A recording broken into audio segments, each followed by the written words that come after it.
semifinal. Dan River hosting Altavista. The Colonels come in off a win against the Gretna Hawks, and what a treat. It's a live pregame interview, and it's the head junior varsity coach at Altavista High School, Mr. Troy Harris. He did such a great job at halftime the other night. He's been his fan club has been sending him for more airtime. Coach, let's review before we look ahead to tonight. Gretna, obviously, they present their normal share of problems when they come in or when you play them at their place. What did the Hawks give you problems with on this past Wednesday?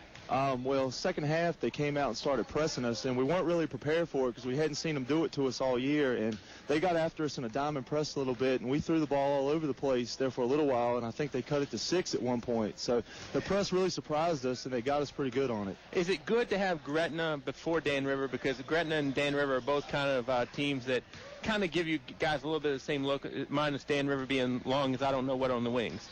Yeah, I think so. They're similar in what they want to do. Gretna's just a little bit smaller than Dan River, but it's a good tune-up, I'd say, to get to Dan River instead of playing somebody that maybe doesn't have the athletes that Dan River has. Dan River obviously presents its share of problems.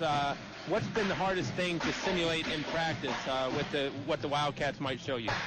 Size and speed, I'd say. It's one of the hardest things to prepare for anyway, and they have it at every position, and we have it at a lot of positions, but not like they have. They're taller than anybody we play. They're faster, and they're also more physical. And when we come to Pittsylvania County, they get away with a little bit more than they do anywhere else, and they hands on us, and it's tough to deal with those hands on us. In terms of what happened last Friday when you guys played them down at Gretna, what did you see from your standpoint that went good for the Colonels? Well, we came out early and we jumped on them quick. I think we were up 15 at halftime. That was pretty good. We weren't expecting to jump on them that way. We thought they'd be ready to play with us a little bit more, and we jumped on them, and we did improve our free throws just marginally, which is a huge improvement for us. You guys won against Dan River, but it's been all the way back in January. You've lost the last two. Talk about getting the guys' confidence up for this one. Yeah, well, we know we can beat them. We've done it once. Not too many people can beat them. We've done it once. So we know we can beat them. It's just doing the little things on the game, handling their pressure, handling their size, boxing out, just doing the little things more than anything. There's no secret to it, just doing the little things. Final question for you, Coach. Definitely appreciate your time. Best of luck tonight. I think one of the keys could be tempo in terms of they like to get out and go. You guys can too, but I think against Dan River, probably normally how you won that first game is you kind of took the air out of the ball a little bit. Is that the way you got to beat the Wildcats, or can you still beat them even if you get into a little bit of a track meet? I think you're pretty close to it anyway. The lower the score, the better for us. If it's in the 60s or 70s, we're probably in trouble a little bit. If we can keep it in the 40s, low 50s, we'll be all right, because we like to run too. We like to get out and run. We don't want to hold it down in the 20s or anything, but the lower the score, the better. Is there anything that you specifically talked about from last Friday when these guys played you at Gretna that you got to get better at? We handled their pressure pretty good. We got to box out better. The first game, we beat them on the glass. Last game, they beat us by 6 or 7 on the glass. So we got to keep them off the glass and handle the tempo a little bit better. Coach, best of luck, and we'll talk to you down the road. All right, thank you. That's Troy Harris on the pregame show. When we come back, we'll have Kenny Murphy from the Dan River Wildcats here on the Subway pregame show on 105.5 Katy Country. In the past century, our community has grown, and Finch & Finch Funeral and Cremation Service has grown too, alongside the families they've known for so long. Finch & Finch is proud to have served you over 100 years. A family business, Finch & Finch Funeral and Cremation Service, dedicated to your service. Finch & Finch Funeral Homes. We're here because we care. It's cold out there. Who are you going to call when that old heater finally breaks down? Select Air, 841-1580. Another question. Who are you going to call this summer when that air conditioner finally kicks the bucket? Select Air, 841-1580. 24 hours a day, 7 days a week. Never an overtime charge with Select Air. Call Donnie at 841-1580 for a free estimate or online at selectair.webs.com. A short drive will save you money. That's right. A short drive can save you hundreds, maybe thousands. The absolute best selection of new and pre-owned vehicles to choose from. Have a trade? When you make a deal, Feller Chevrolet will pay it off, no matter how much you owe. Slow credit? Don't worry. Drive away today in your new or pre-owned vehicle. Remember, if you didn't purchase your vehicle from Feller Chevrolet, you paid too much for it. Feller Chevrolet in Altavista. You're listening to award-winning coverage of the Altavista Colonels on 105.5 KD Country. Last night I had a chance to catch up with the head coach of the Dan River Wildcats, Mr. Kenny Murphy. We talked about last week's game. We talked about the Wildcats semifinal against William Campbell and more. Here's the interview I recorded Thursday evening with the head coach of Dan River, Kenny Murphy, on the Subway pregame show on 105.5 KD Country. Loved the experience of talking to Kenny Murphy last week, and decided to do it again this week. Plus, Dan River's playing Altavista, so it's convenient to have Coach Murphy here on the Subway pregame show. Coach, obviously, let's kind of rewind to last week in the playoff game. Talk about the mindset going into the game and so forth. This is a team you had beaten the Friday before, and then you have them again 7 days later. And I know you guys were tired because you had 2 games that week as well. Well, I mean, you're right. So it's something like 6 games in 12 days. And again, I was concerned about how much gas we had left in the tank. But, you know, we talked about what was at stake here as far as, you know, getting over the hump, playing them for, I guess that there was the second or third time, and making sure we took care of business and setting the tempo. Because, you know, tempo is key when you play against Altavista. If you allow them to sit around and walk the ball off the floor, that means that they control the tempo and keeping the game in a very low score. I didn't think one guy had, you know, a Adams-type fourth quarter effort over there at Gretna last week, but I thought everybody was pretty solid. Bayshawn stuck out to me as having a pretty good game. What did you see in terms of the overall balance of the team last Friday? Oh, that's key. You got to have balance. You just can't have 1 or 2 go-to guys, and that's on both ends of the floor, offense and defense. Everybody has to chip in, and I think that, you know, some of the adjustments he made on our timeouts and making sure that if one of the twins would sit down there and post up or go across the lane to reverse positions for us not to chase, just to go ahead and switch. I think we were going to chase that would take us out of position versus just switching. Kenny Murphy, head coach of Dan River, joins me here on the Subway pregame show. You know, I think obviously your length is going to bother 99% of the world that you're going to see in high school basketball.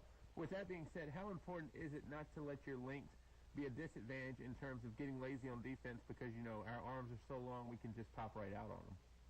Yeah, you make a good point. We got to stay aggressive and making sure we see the ball being in the right position on the weak side to give help. I walked through a couple scenarios tonight with our big guy, Charlie Evans, and making sure that, you know, if he's not involved in the immediate defensive play and guarding someone, that he needs to put himself in position to be in help to where he can come over and block his shot, or at least put himself in a real good position of getting that defensive rebound if there's a miss. And a lot of times he's either away from the basket, not seeing where the ball is at, and just not being, you know, heads up on what's going on, and being very close to the play itself. Besides the result the other night against William Campbell, give me what went well and what didn't go as well as you wanted it to.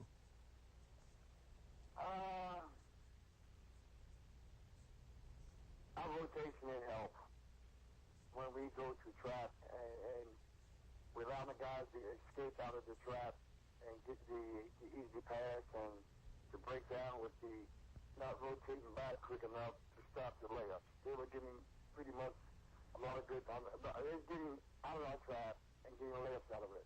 And I think St. John did a good job in creating that, because once we went to double trap someone, the guy that released the ball went straight down the middle of the floor, and he was able to get a quick pass. If it wasn't a quick pass, he was still able to get out of it with a dribble and go back to the middle, and that just spreads the floor up where he had so many different options, and quite a few times he did get layups out of that. So that's one thing that we got to make sure that if we're going to jump track, that we can't battle out of it, or let's get him into a point where he's going to call timeout so we can go back and readjust. Some of the other things, I think we was just still didn't have all our legs there just as far as putting up good shots.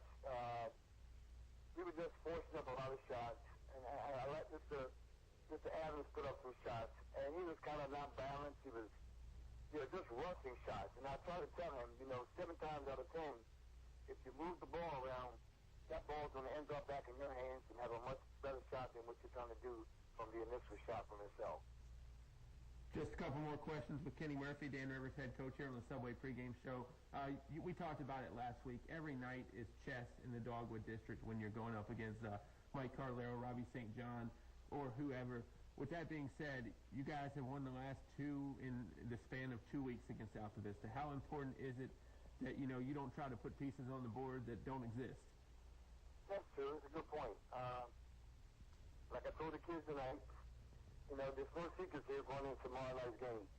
They know our strengths, we know their strengths, and both teams got some weaknesses, and the only thing you can do is just line up, go between the lines, and throw the ball in the air, and just go at it. Because, I don't think the chess game is, and the mixed match is pretty much out the window now. It's just, hey, whoever plays the best defense and limit the second chance shots, got an opportunity to win the game. It's a 50-50 chance, no matter if he at his house or he's at our house. It's still, it's a Dogwood District fight, and that's what it's going to take. It's going to take, 32 minutes to get it done. You just can't play by quarters. You got to play full length of the game, 32 minutes. Jacob Groos did a great job, no question about that, in his tenure at Dan River. But is there anything overall that you think that you've implemented that the guys have, I don't want to say picked up on better, but have, really, really bought into? I think our jump trap, recognizing that, when the ball's on a certain side of the floor or certain areas on the floor where you can use the sideline or the half-court line, the baseline, both sidelines, what have you. It's a good opportunity that you have to jump that, especially if the ball is taken to the other side where the other defensive man is at. You pretty much got to jump trap that, and the guys are picking up on that. Sometimes I can call it. Sometimes they just do it on their own. But I told the guys that if you're going to jump trap, the guys got to be in the back, have to communicate what's happening in front of them. And Jacob did a good job with that at times, but he would pretty much call it out. And he would call it either full court or half court. I like jumping every chance you get, every opportunity when a guy is rushing the ball up the sideline and he really doesn't see the other guy coming from behind. Those are opportunity times that you just got to take advantage of when they happen. Final question for you, Coach, and definitely love having you on because I don't think anybody says good point to me as much as you do. So it's an ego boost for me as well. This is the last Dogwood District tournament with the way the conference battles are going next year and everything like that. And you never know what could happen with Buckingham or Monroe and the other districts to where you guys could maybe move out of that 3 and into a 2, who knows, maybe even a 1. How important is it to, preach all of that, or do you want to preach none of it and just let's go play? Oh, I preached it. I preached it because, again, it is important, and, everybody looks for a little bit of help this time of year. Last year there was a couple upsets during the tournaments, and got some guys that was the higher seeds pretty much got knocked out, like Raptor. So I wasn't mistaken, Raptor got knocked out kind of early in the seedings, and I think it was another team, but I'm not sure. But, I can't worry about last year. I got to worry about this year, and hopefully we can get some help, and Buckingham or either Wayne Monroe can get upset. I mean, I'll take that. But, again, we got to take care of our business tomorrow. Again, Mike's a very good coach, and he's a very well-disciplined team, and it's going to be another barn burner tomorrow. Coach, go ahead. I look forward to it, and it helps me get better, and it helps us get better to prepare both teams, for our runners coming up next week. I think you hit the nail on the head right there. It's not just a one-way street. Both teams are going to benefit off this one no matter the result. Always beneficial to have you on, Coach, on the pregame show, and definitely look forward to doing it again down the road. Okay. That was Kenny Murphy, the head coach of the Dan River Wildcats. We talked with him last night and got his thoughts on the game. Now let's head up to Campbell County and get Kyle Haney's thoughts on the Altavista Colonels and the Chatham Cavaliers as the girls' district tournament final is going on tonight over in A-Town. Kyle? Hey, Bob. Good stuff going on here. It sounds like your crowd is slowly starting to file in down there at Dan River. Good crowd developing here at Altavista as well. So between the two games, I don't know if we'll have anybody listening to us, Bob. I think they're all going to be at one of these games, but that's a good thing. Good matchup here. Altavista taking on Chatham. As you know, Lady Cavaliers are 17-5. And you know the Altavista Lady Colonels 18-3 on the season, so two very battle-tested teams. Chatham with 6 seniors, Altavista with 5, so there's a lot of familiarity there. Should be a good basketball game, and of course going to be pleased to give you these updates and bonus coverage as the game goes on. Looking forward to hearing you and Oscar down there in Ringgold as well. That should be a fun one. Good night of basketball here. Dogwood District Finals night. We'll take another time out here on the Subway pregame show and then send it back down to Ringgold for that guys action. 105.5 KD Country. For more than 103 years, we've offered special banking assistance to many nonprofit organizations. I'm Kathy Morgan with First National Bank, and we have a checking account just for nonprofits and faith-based organizations that has no minimum balance requirement and no monthly maintenance fee. We also specialize in offering financing when your group needs a loan. So come see us at First National Bank, and we'll provide your organization with an extraordinary customer experience. First National Bank, member FDIC, equal housing lender. The following is brought to you by English Construction Company. What do basketball, choir, drama club, and marching band all have in common? They're all high school activities that offer learning opportunities not necessarily found in the classroom. They take up just a fraction of a typical Virginia high school's budget, and they go a long way to giving young people the tools they need to thrive. High school activities, they're more than extracurricular. They're extra important, too. This message presented by the Virginia High School League and the Virginia Interscholastic Athletic Administrators Association. Try a variety of daily lunch specials priced under $4 at El Cazador Restaurant. The people that brought the first Mexican food to the area 13 years ago and still going strong 7 days a week. Come by for Mexican or American food, all reasonably priced, with drink specials and great service too. Voted best Mexican restaurant by you, their customers, El Cazador Mexican Restaurant, Main Street in Altavista. El Cazador Mexican Restaurant thanks you for your loyalty and your business. You're listening to award-winning coverage of the Altavista Colonels on 105.5 KD Country. Altavista and Dan River getting ready to go here from Ringgold. Bob Alvis and my partner in crime tonight is Mr. Oscar Briggs. Oscar, welcome to the Subway pregame show, and it's February. Close, very close. And a lot of good things happening down there at Subway. 2 locations to serve you, one on Main Street and one inside the Walmart on Clarion Road. And Oscar, we both can attest the customer service is second to none as well. Absolutely. At both facilities, they've always taken good care of us. Robert Duff continues to do things like provide sandwiches and for the team and right. Contributes to the community in a lot of different ways. So we thank Robert and the associates at Subway for what they do for the community. Right, and you really got to go in there, too, because they have specials running consistently that, you know, only that you get in the Altavista Subways. Robert Duff and the Subway crew definitely doing a great job. Altavista and Dan River, part 4 tonight. Oscar and Dan River obviously has gotten the best of the last 2. You might worry about the psyche that way, but this could be the last Dogwood District Tournament final that we ever see if things break like we think they are. What do you look for tonight? Well, I think I see 2 keys for Altavista. The first one is the X factor, what I'm going to call. Thornhill and the Johnsons have been successful against Dan River, but somebody from Altavista has to step up. Hubbard, McClure, Walker, maybe Michi, Malbec. They've got to get some scoring from somebody else other than the big 3 for Altavista.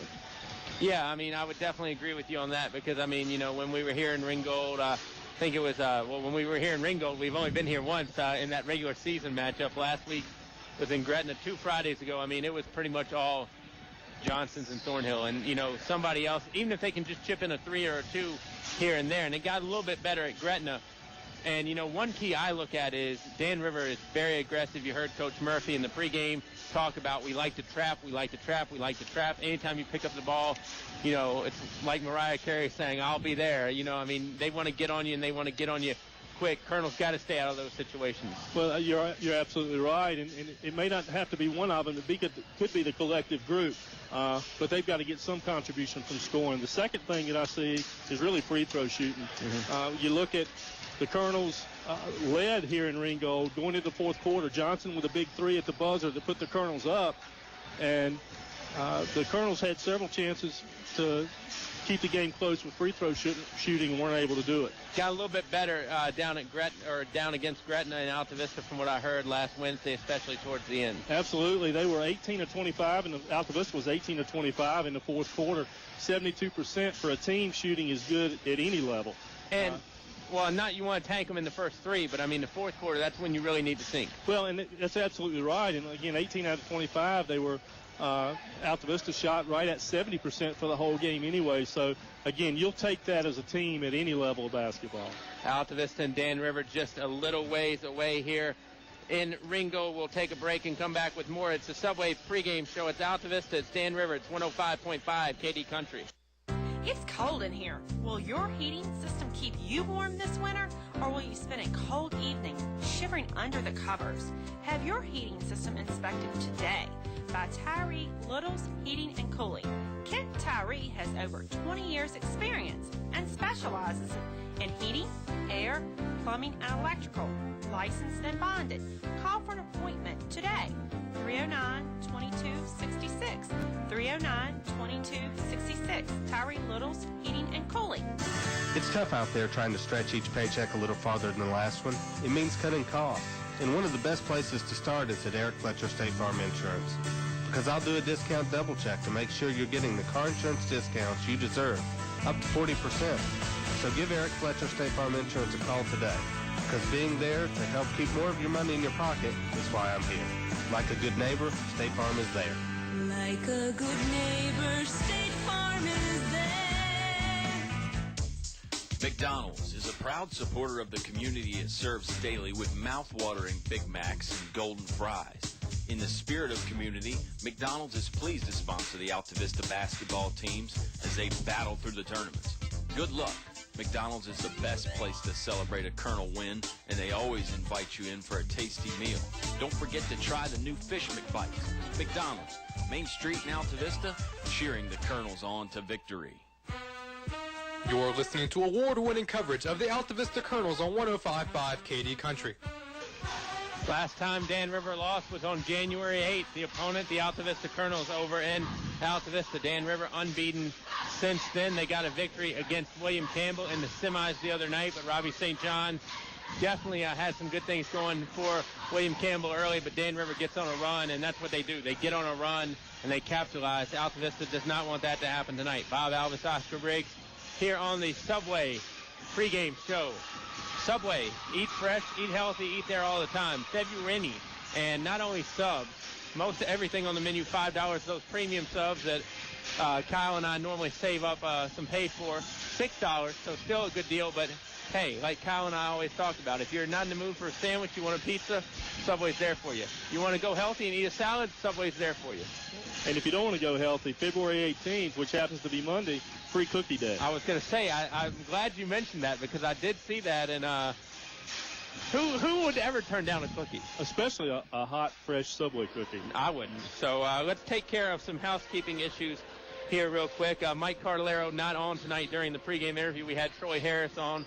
So I'm going to do the honor of giving the shout-outs for Mike Cardellaro's crew, and I would like to say hello to his dad and Dottie and the unnamed patrons in Buena Vista. We'll reveal those people at some point, maybe. Definitely hello to Coach Carlero's in-laws, Billy and Minnie down in Orlando. We hope Billy is continuing to rehab well. His wonderful neighbors, Sarah and Swanson, Chris and Ann in Maryland, Aunt Fran in Philadelphia. Eagles talking about trading Nick Foles, but it'll take a lot. We'll talk about that maybe down the road. Hello to Ashley up at Harrisonburg at James Madison. Hopefully Nick is listening too. And Micah and Heather and Miranda.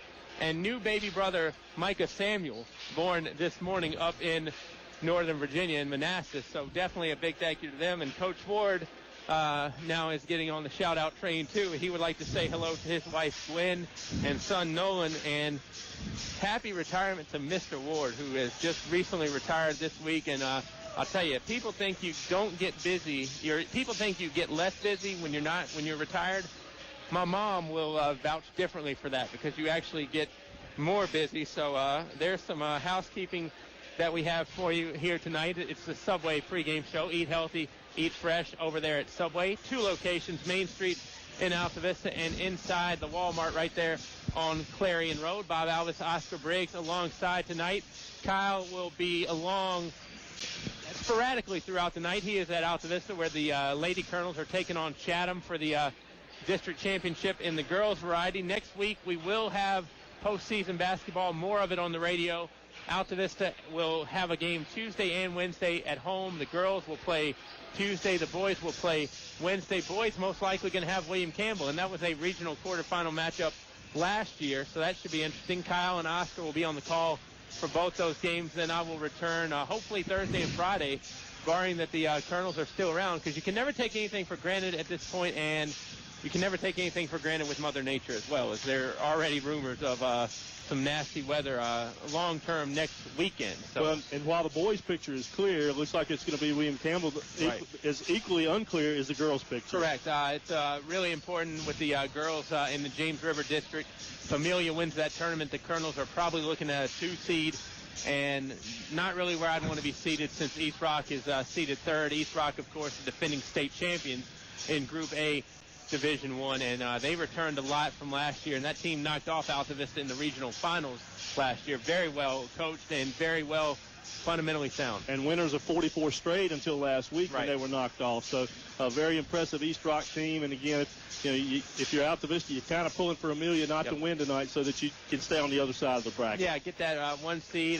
Next week, if Altavista has a 1 or 2 seed, they will be playing those games at Amherst County High School. You can hear them on KD Country or kdcountry.com on the internet, the World Wide Web, whether you're in Timbuktu or Kalamazoo. And let's talk about the sponsors of tonight's game real quick. And we'll tell you the internet broadcast is brought to you by the good folks at Walmart there on Clarion Road. Save money, live better at Walmart.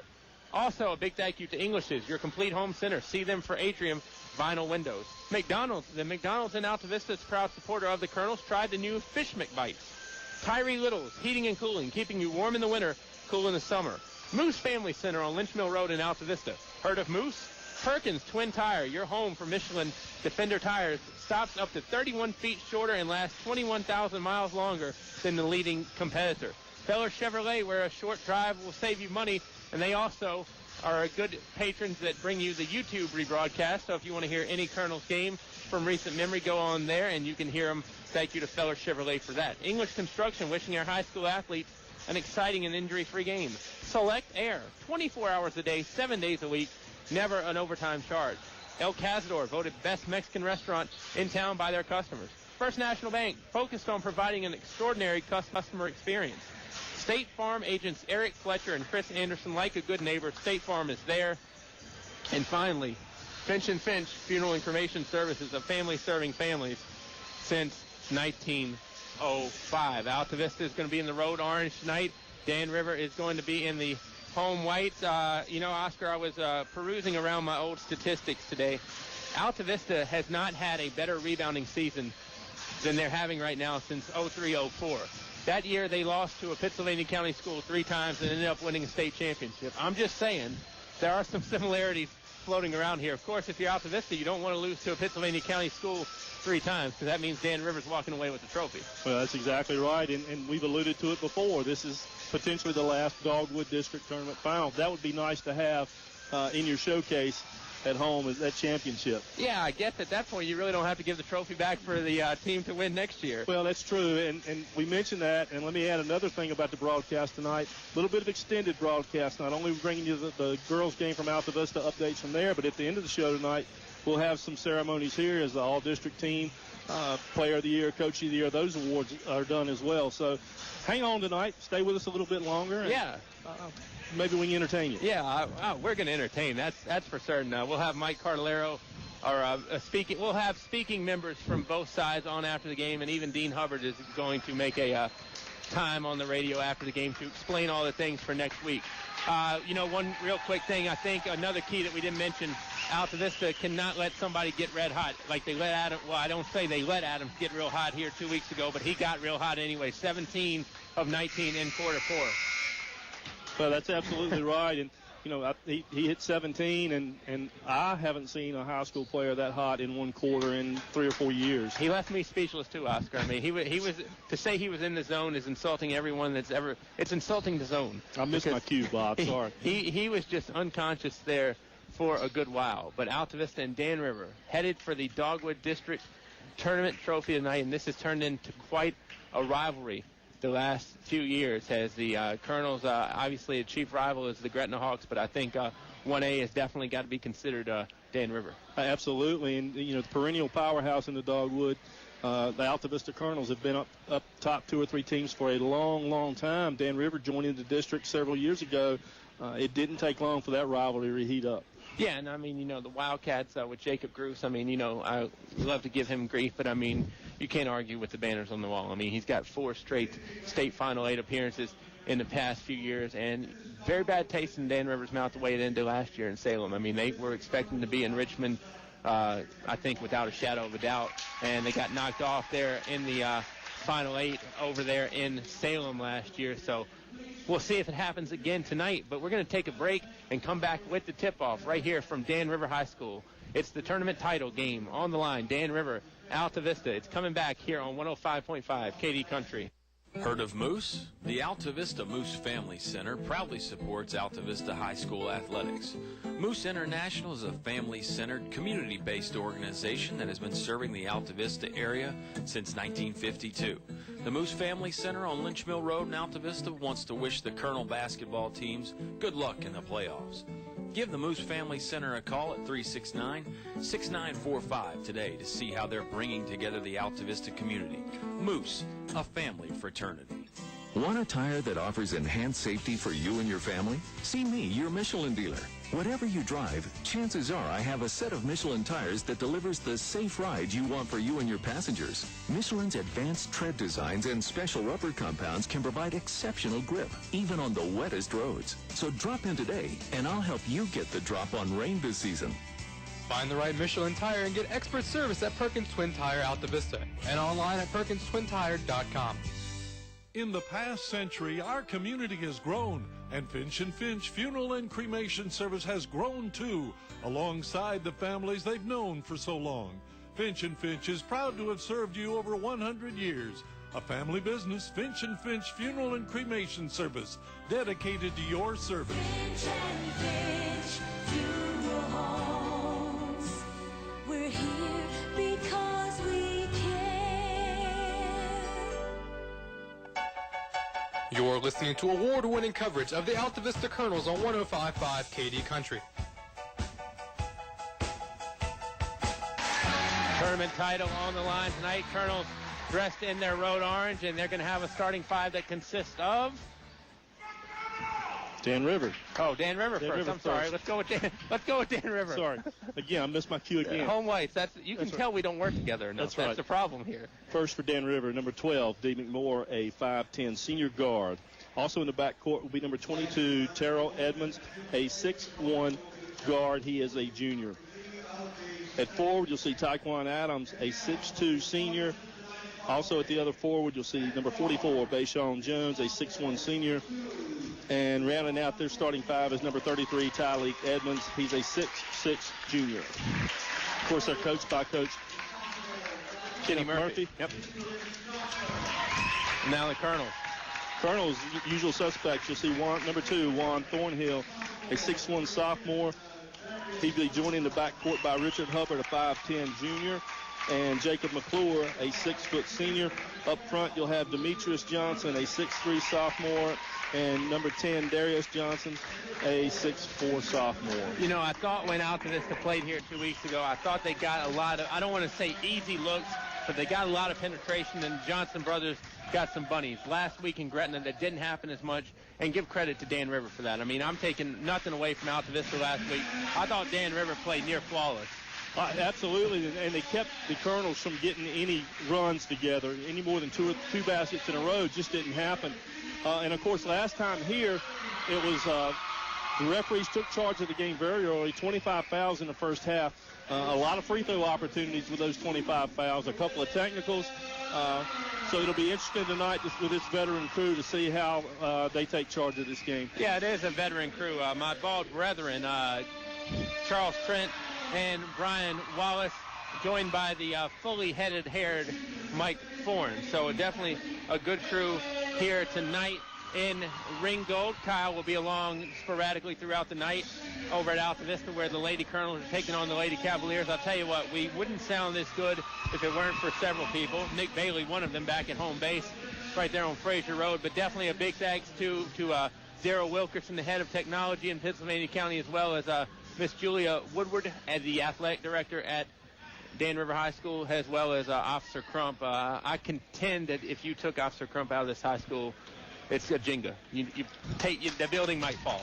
I'm very worried about that. It would, and of course, Miss Woodward has certainly made us feel welcome on our trips down here, and even last week at Gretna, she was very accommodating. Good folk in the Dogwood District. It's not just our friend Dean Hubbard. He is, I think he's kind of set the tone for all the sparkling athletic directors in the Dogwood District. And Darius Johnson is going to jump with Tyleek Edmonds. Dan River will be going to our right, Altavista going to our left here in the first quarter. Dan River in their home white, blue striping down the side. Altavista in the road orange with the tip. Black striping down the side, A on the bottom left of the leg, right at the knee. McClure with the basketball, left side. McClure pitches to Darius Johnson. Darius between the circles, looking for somebody to feed it to. He feeds it to Hubbard. Now to McClure. Inside to Darius on the low block. Johnson turns. Johnson fires. Johnson scores. Altavista strikes first. 22 seconds in, they lead 2-0. And as you alluded to earlier, that was here for him early in the game last year. Dan River can't hit on the first shot. Rebounded by Demetrius Johnson. Johnson's got traffic. Waits till it clears and gives it to Juan Thornhill. You heard Troy Harris in the pregame. This thing's in the 40s. Advantage Altavista. And immediately on that rebound, Coach Carlero slows them down coming across the half-court line. Now, don't get me wrong. I think Altavista can win a game if it does get high scoring, as Johnson drives all the way down, has that shot blocked. Johnson takes it up again, has it blocked by Tyleek Edmonds, who returns it to sender. Now D. McMorr gives it off to Terrell Edmonds. Back over to McMorr. Three-pointer hoisted by the Wildcats, and that's in. That's Bayshawn Jones. And well documented how athletic this Dan River team is. Nice knockdown by Jones. Wildcats up a point, 6:45 to go, 3-2. Thornhill will control. He's guarded by Terrell Edmonds. Now over to Richard Hubbard. Corner, it goes to McClure. McClure looking for somewhere to go and goes to Demetrius Johnson. Demetrius drives. Free throw line, stop, finds brother Darius. Darius sticks it up, won't rattle down, but he's going to the stripe. And the foul is going to go against the big man, Tyleek Edmonds. He stands 6'6" and weighs 205 pounds. Nice penetration, nice ball fake to get Edmonds up in the air, and you got a player down for Dan River. Can't see who it is from here. Looks like it might be Adams, and he will get a 10-2. 3-2 is our score. Dan River by 1, 6:32 to go, and it's going to be Darius Johnson at the stripe for a pair, as Adams will be helped off. He's right near that Dan River bench. And he is gingerly getting up, holding on to one of his ankles, looks like from here. And Darius will be at the stripe for two. Standing room for us too, Oscar. I don't believe in sitting at Dan River. It kills my energy. Plus cramped quarters, because the Altavista bench is all the way down. I mean, I feel like I could almost reach out and touch Eric Poindexter. Darius with the first. First one goes down 3-3. Good thing is, I feel like it's going to be hard for me to take a shot tonight, because I feel like there's so much real estate in front of me that either I'll be able to duck or you'll throw your body in front of whoever. And a lot of good hands, too. Nice job by Johnson knocking down both free throws. Colonels lead 4-3. 4-3. Altavista does lead. Edmonds tries to change that. Terrell Edmonds can't hit the three. Tyleek Edmonds skies up for the rebound. Now the kick out. Three-pointer. Jones almost same spot. Jones two from that wing. 6-4. Dan River back in front. The Colonels have got to secure that rebound, Bob. Demetrius Johnson in the front court had to come all the way down, and they're going to say Johnson was pushed by D. McMorr. Nope, it's going to be on Tyleek Edmonds, actually, and that'll be his second. So good strategy as Altavista's got some of the height for Dan River in trouble. Early, that is Edmonds' second on the team. And they're going to get a sub to the table, but not in time. If I'm Altavista, I think, obviously, if you can get Edmonds to pick up a third, but they're going to call that out of bounds. Edmonds was right on Demetrius, too. Yeah, he was. Demetrius was pinned over in that corner, tried to go to the right, to the outside. Good job by Edmonds using that sideline as a third person. That's how you talk about rolling dice, though. I mean, Edmonds was all up on him. McMoore has it. He's guarded by Hubbard. McMoore drives to the free throw line. Kick out to Edmonds, far side. Now back over to Adams. Actually, that's Rayshawn Myers who's in the game. Now Terrell Edmonds with it. Edmonds gets rid of it. That's McMoore driving, and it's going the other way. Nice job by Jacob McClure picking up the charge. D. McMoore will get called for the foul. That's his first, Dan River's third. 5:39 to go in quarter one, 6-4. Dan River by 2. And as Coach Kitney Murphy said, they like to pick people up and press them full court, and that's exactly what they're doing. Thornhill will dribble it up. Thornhill picks it up in the backcourt, has to get rid of it to Demetrius. Now Altavista breaks the timeline with the Demetrius Johnson dribble and a handoff to Juan Thornhill. Thornhill with the basketball. Thornhill looking for somewhere to go.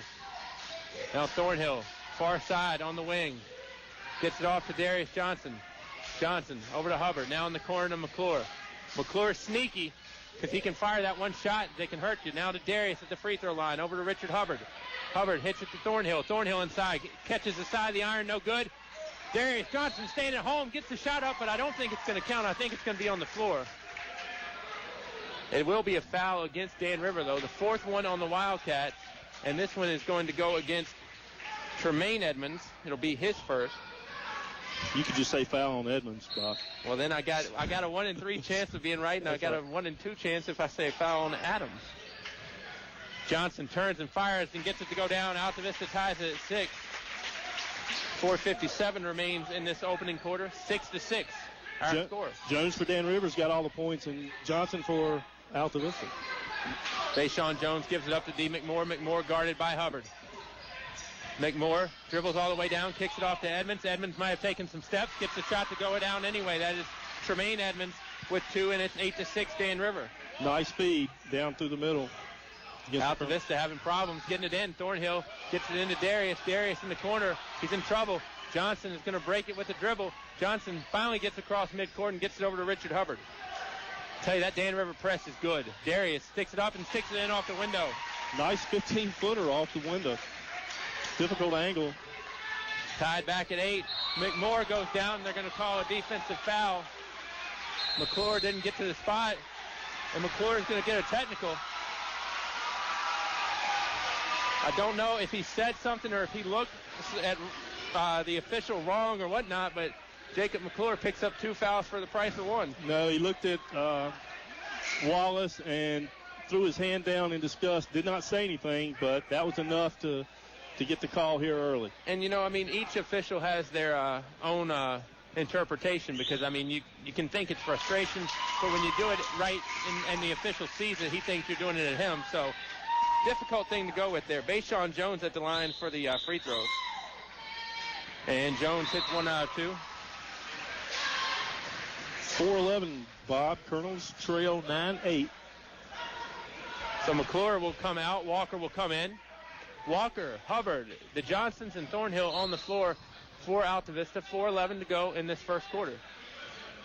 9-8 is our score. Dan River got stuck in the air. Now they'll get it back to Adams. Now McMoore, he's in front of the free throw line, picks up his dribble, and they're going to call a foul against Hubbard. That's Hubbard's third team foul on Altavista. Colonel's up in the man-to-man. Three-pointer by Dan River. Jones is going to have it rattle around and touch a lot of real estate. Doesn't go down.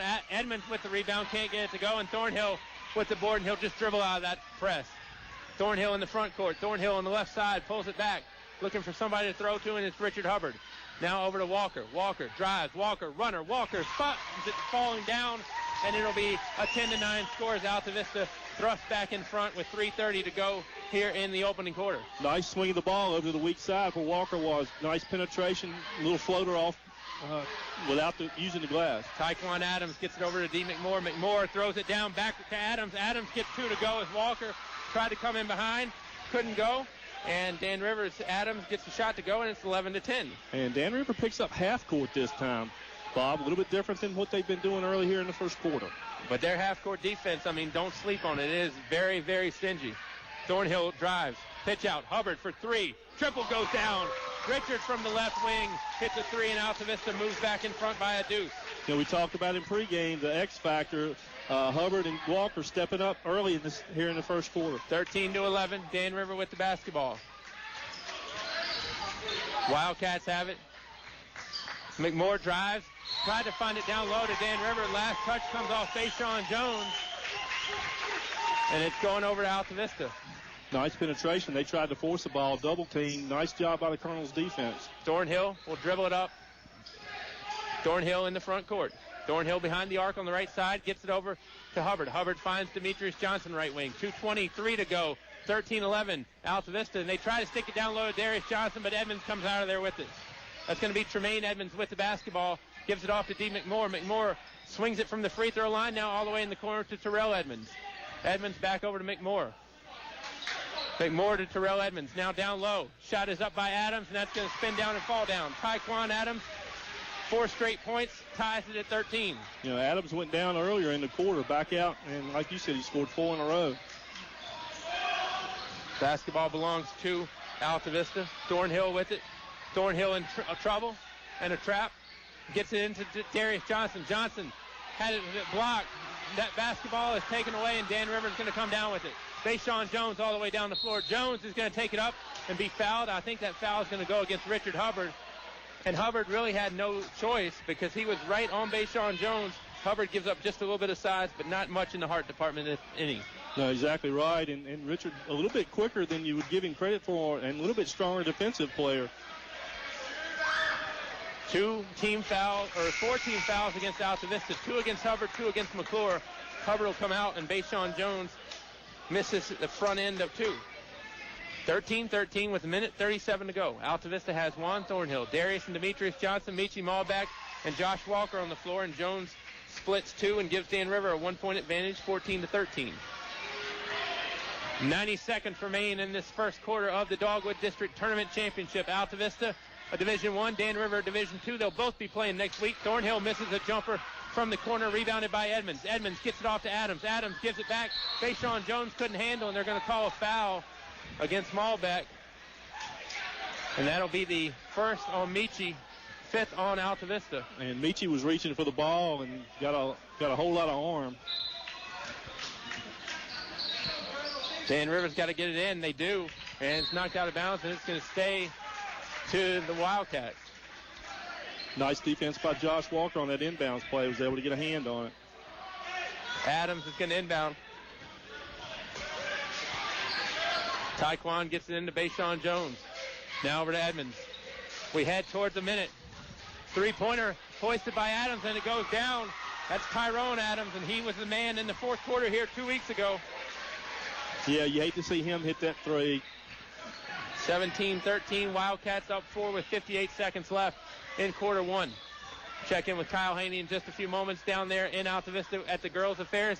Demetrius misses a shot. Darius with the rebound, pitches it back. Walker couldn't keep a hold of it. Here comes Adams down the floor. Adams lays it up, won't fall down. Juan Thornhill was right behind him. Adams pleading for the foul. And Adams heard footsteps too. Thornhill over to Walker. Now back to Juan. Thornhill looks to the bench for some direction, and 30 seconds to go. Direction might be hold for 1. Juan guarded by Edmonds, gets it over to Malbeck. Michi right in front of the Wildcats faithful on the far side, and that's a foul on Darius Johnson, moving the feet on the screen. And that is the 5th team foul on Altavista. So Altavista who had, or 6th team foul, pardon me. Altavista who was down 4-0 in the foul column when they had 0 have now picked up the last 6. That's exactly what I was getting ready to say, Bob. Great minds think alike. Edmonds with the basketball. Hands it off to Tyrone Adams. Tyrone Adams dribbling it with 9, with 8. Adams guarded by Malbeck. Adams gets it off to Edmonds. Now back to Adams. 4 seconds. Adams from way out. Three-pointers off the window. No good. Rebound is going to come down to Dan River, and that'll be it for quarter number 1. 8 minutes of play in the books. Dan River 17, Altavista 13. Let's send it to Altavista and check in with Kyle with the Cavs and the Colonels. All right, thanks, Bob. First quarter just wrapping up here in Altavista. 14 seconds left to be exact. Lady Colonels up 10-3. It's been a defensive struggle. Altavista didn't score their first field goal till about 5 minutes and 30 seconds left. And Chatham has only scored 1 field goal. Lady Colonels lead 10-3. Another timeout, then you're back in Ringgold for the Colonels and the Wildcats on 105.5. It's cold out there. Who are you going to call when that old heater finally breaks down? Select Air, 841-1580. Another question. Who are you going to call this summer when that air conditioner finally kicks the bucket? Select Air, 841-1580. 24 hours a day, 7 days a week. Never an overtime charge with Select Air. Call Donnie at 841-1580 for a free estimate or online at selectair.webs.com. You're listening to award-winning coverage of the Altavista Colonels on 105.5 KD Country. Altavista outscored by 4 in this first quarter, 17-13. It was really back and forth, though, in a seesaw affair, Oscar, as Dan River never really got any space to pad the lead, and Altavista, give them credit. They wouldn't let them. No, very hard-fought first quarter. Dan River, first possession here in the quarter. Tyrone Adams for a 3 from the left wing. Extends that lead to 7. And now the Wildcats have scored the last 9. Altavista with the rock. Malbeck behind the arc. And there's going to be a foul called against Dan River. And it's going to be on Tremaine Edmonds.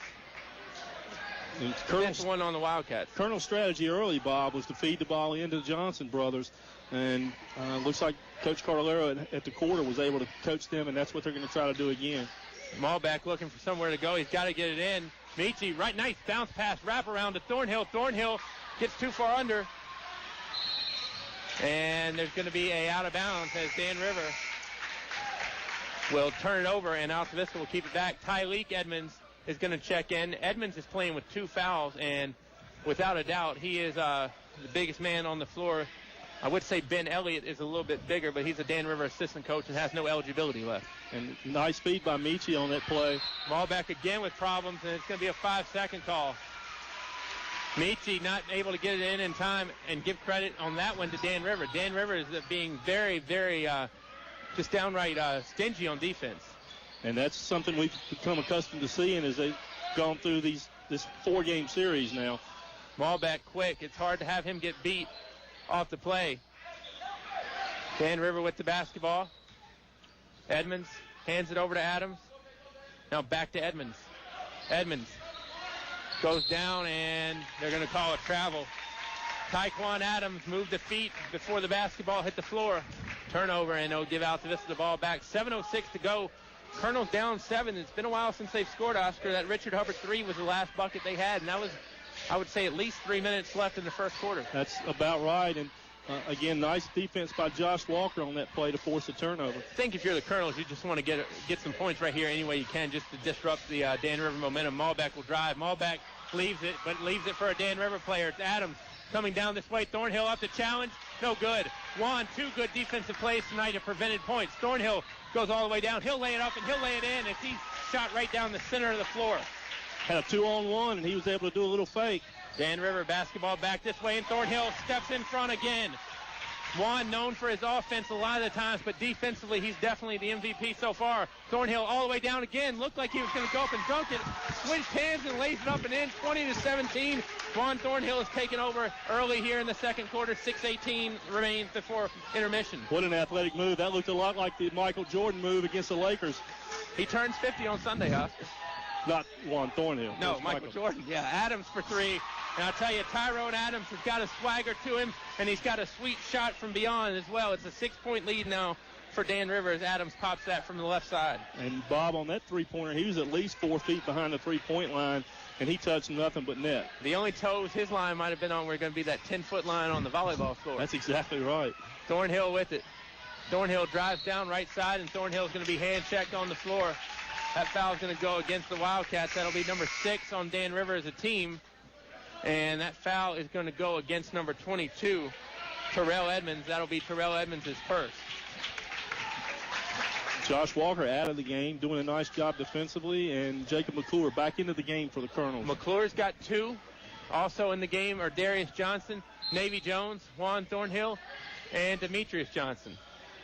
McClure takes the inbounds. McClure drives to the free throw line. Kick over to Demetrius on the left side. Johnson will back down. He'll spin. Fall away shot is up and it's in. It's going to rattle home. And Altavista's within 4 with 5.5 left. Colonels have played very well in the early part of the second quarter. And nice defense by Dan River on that play. That was a tough shot from Demetrius.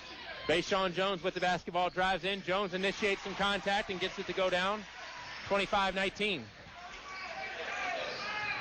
Pace might be favoring Dan River here a little bit, because I don't think we're going to have this one in the 40s by the time it's done. Thornhill will pull from 3. Juan hits the side of the iron, no good. Look who gets the rebound, Navy Jones. Jones was in trouble, though. 3 people in Navy, they really out-heighted him big time. Thornhill goes for the steal, and he's going to get called for the foul. That's Juan's first. How about Navy Jones, though, getting a rebound around 3 people that, to be honest with you, no business getting that rebound. No, but Navy has a lot of hops. It's going to be a 1-and-1, by the way. And a very smart ball player. Always seems to find himself around the ball. Richard Hubbard going to check back in. D. McMorrow will be at the free throw line. Got to earn the second one. On the floor for Altavista, you've got Hubbard, Demetrius Johnson, Jacob McClure, Navy Jones, and Juan Thornhill. And rarely do you see your point guard, which could be Juan, depending on your perception, get on that low block to rebound. Yeah, and if you're Altavista with this lineup, you got to be a little bit concerned, question where the offense is going to come from. McMorrow gets the first one to go down, 26-19. But, I mean, also the name of the game is keep Dan River from scoring. I mean, you know, if Dan River doesn't score as much and you don't score as much, I mean, granted, you're not cutting in, but the deficit's not widening either. It widens that time to 8 as McMorrow sinks 2. 27-19. Wildcats lead by 8, their biggest of the evening. Demetrius Johnson hands it off to Juan Thornhill. Juan puts it on the floor. Juan to the rack, and Juan's going to be fouled. He'll take 2 in the act of shooting. That is his 17th foul. And I think that foul is going to go against Tyleek Edmonds. If so, it's Edmonds' third. It is. It was either between him or Jones, and I thought it might be going to be on Jones, but they absolutely did give it to Edmonds, and as you alluded to, that's his third. Well, when you're Tyleek Edmonds, you can't hide out there. I mean, you're 6'6". I mean, you're the biggest man on the floor. So, I mean, unfortunately for Dan River, if there's a foul and Edmonds is in the area, he might get whistled just because he stands out. 27-20. 27-21 as Thornhill sinks a pair. 4:45 to go before the Subway halftime show, and we'll be talking with Kyle down there in Altavista as the Lady Colonels are taking on the Lady Cavs for the Dogwood District Tournament final as well. Edmonds with the basketball. Terrell Edmonds puts it on the floor. Edmonds puts it up and puts it in. Nice play by Terrell Edmonds in traffic, but still gets a shot to go up and in, and it's 29-21. Tell you, it feels closer in an 8-point game, though. Demetrius drives all the way, kicks it to Hubbard. Now McClure for 3. It's going to be short. Dan River might have gotten a piece of that, actually. Yeah, McClure has a little bit of a slow release, and it looks like Dan River did get a piece of that. Tyquan Adams with the basketball. Bayshawn Jones is cherry picking right here in front of us. Edmonds has it. I'll tell you, if Edmonds could put a little steam on something, I think Jones could have either a good look at 3 or drive for a 2. And I like Coach Carlero's defensive strategy, putting Canavis Jones on Adams, because Canavis is quick. Adams gets it off to D. McMorrow. Jones still just camping in the corner. Now Juan will sag back. McMorrow gets in trouble. Lost the basketball. Ball still on the floor. Thornhill knocks it around on the floor. McMorrow all over him. Hubbard falls down. And McClure had to save it, but saved it right into the middle of the floor. Dan River was there. Altavista wasn't. Edmonds gets the 2 to go. Juan got there a little late. Timeout for Altavista. We'll take a timeout as well.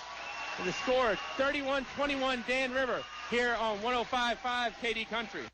A short drive will save you money. That's right. A short drive can save you hundreds, maybe thousands. The absolute best selection of new and pre-owned vehicles to choose from. Have a trade? When you make a deal, Feller Chevrolet will pay it off, no matter how much you owe. Slow credit? Don't worry. Drive away today in your new or pre-owned vehicle. Remember, if you didn't purchase your vehicle from Feller Chevrolet, you paid too much for it. Feller Chevrolet in Altavista. You're listening to award-winning coverage of the Altavista Colonels on 105.5 KD Country. 3:29 to go before the Subway halftime show. Altavista in a little bit of trouble right now. 31-21 is our score, as Dan River leads by 10. Setting the scene, both teams in the bonus now for the last 3:27 here, Bob, and the Colonels have got to make a little push here and get back in this ball game. Darius Johnson with the basketball. Johnson hands it off to Juan Thornhill. Juan's had a real quick start in the start of the second quarter. Now kicks it over to Darius Johnson. Johnson takes it up, and he's going to be fouled, and he's going to the line for a pair. Foul is going to go against number 30, and that is Tyquan Adams. And it will send Darius to the stripe for a pair. Adams' his first foul, the 8th on the Wildcats.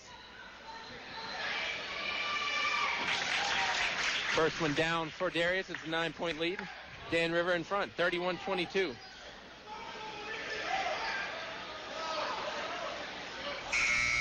Josh Walker comes in for Navy Jones. Nice job by Navy on Adams.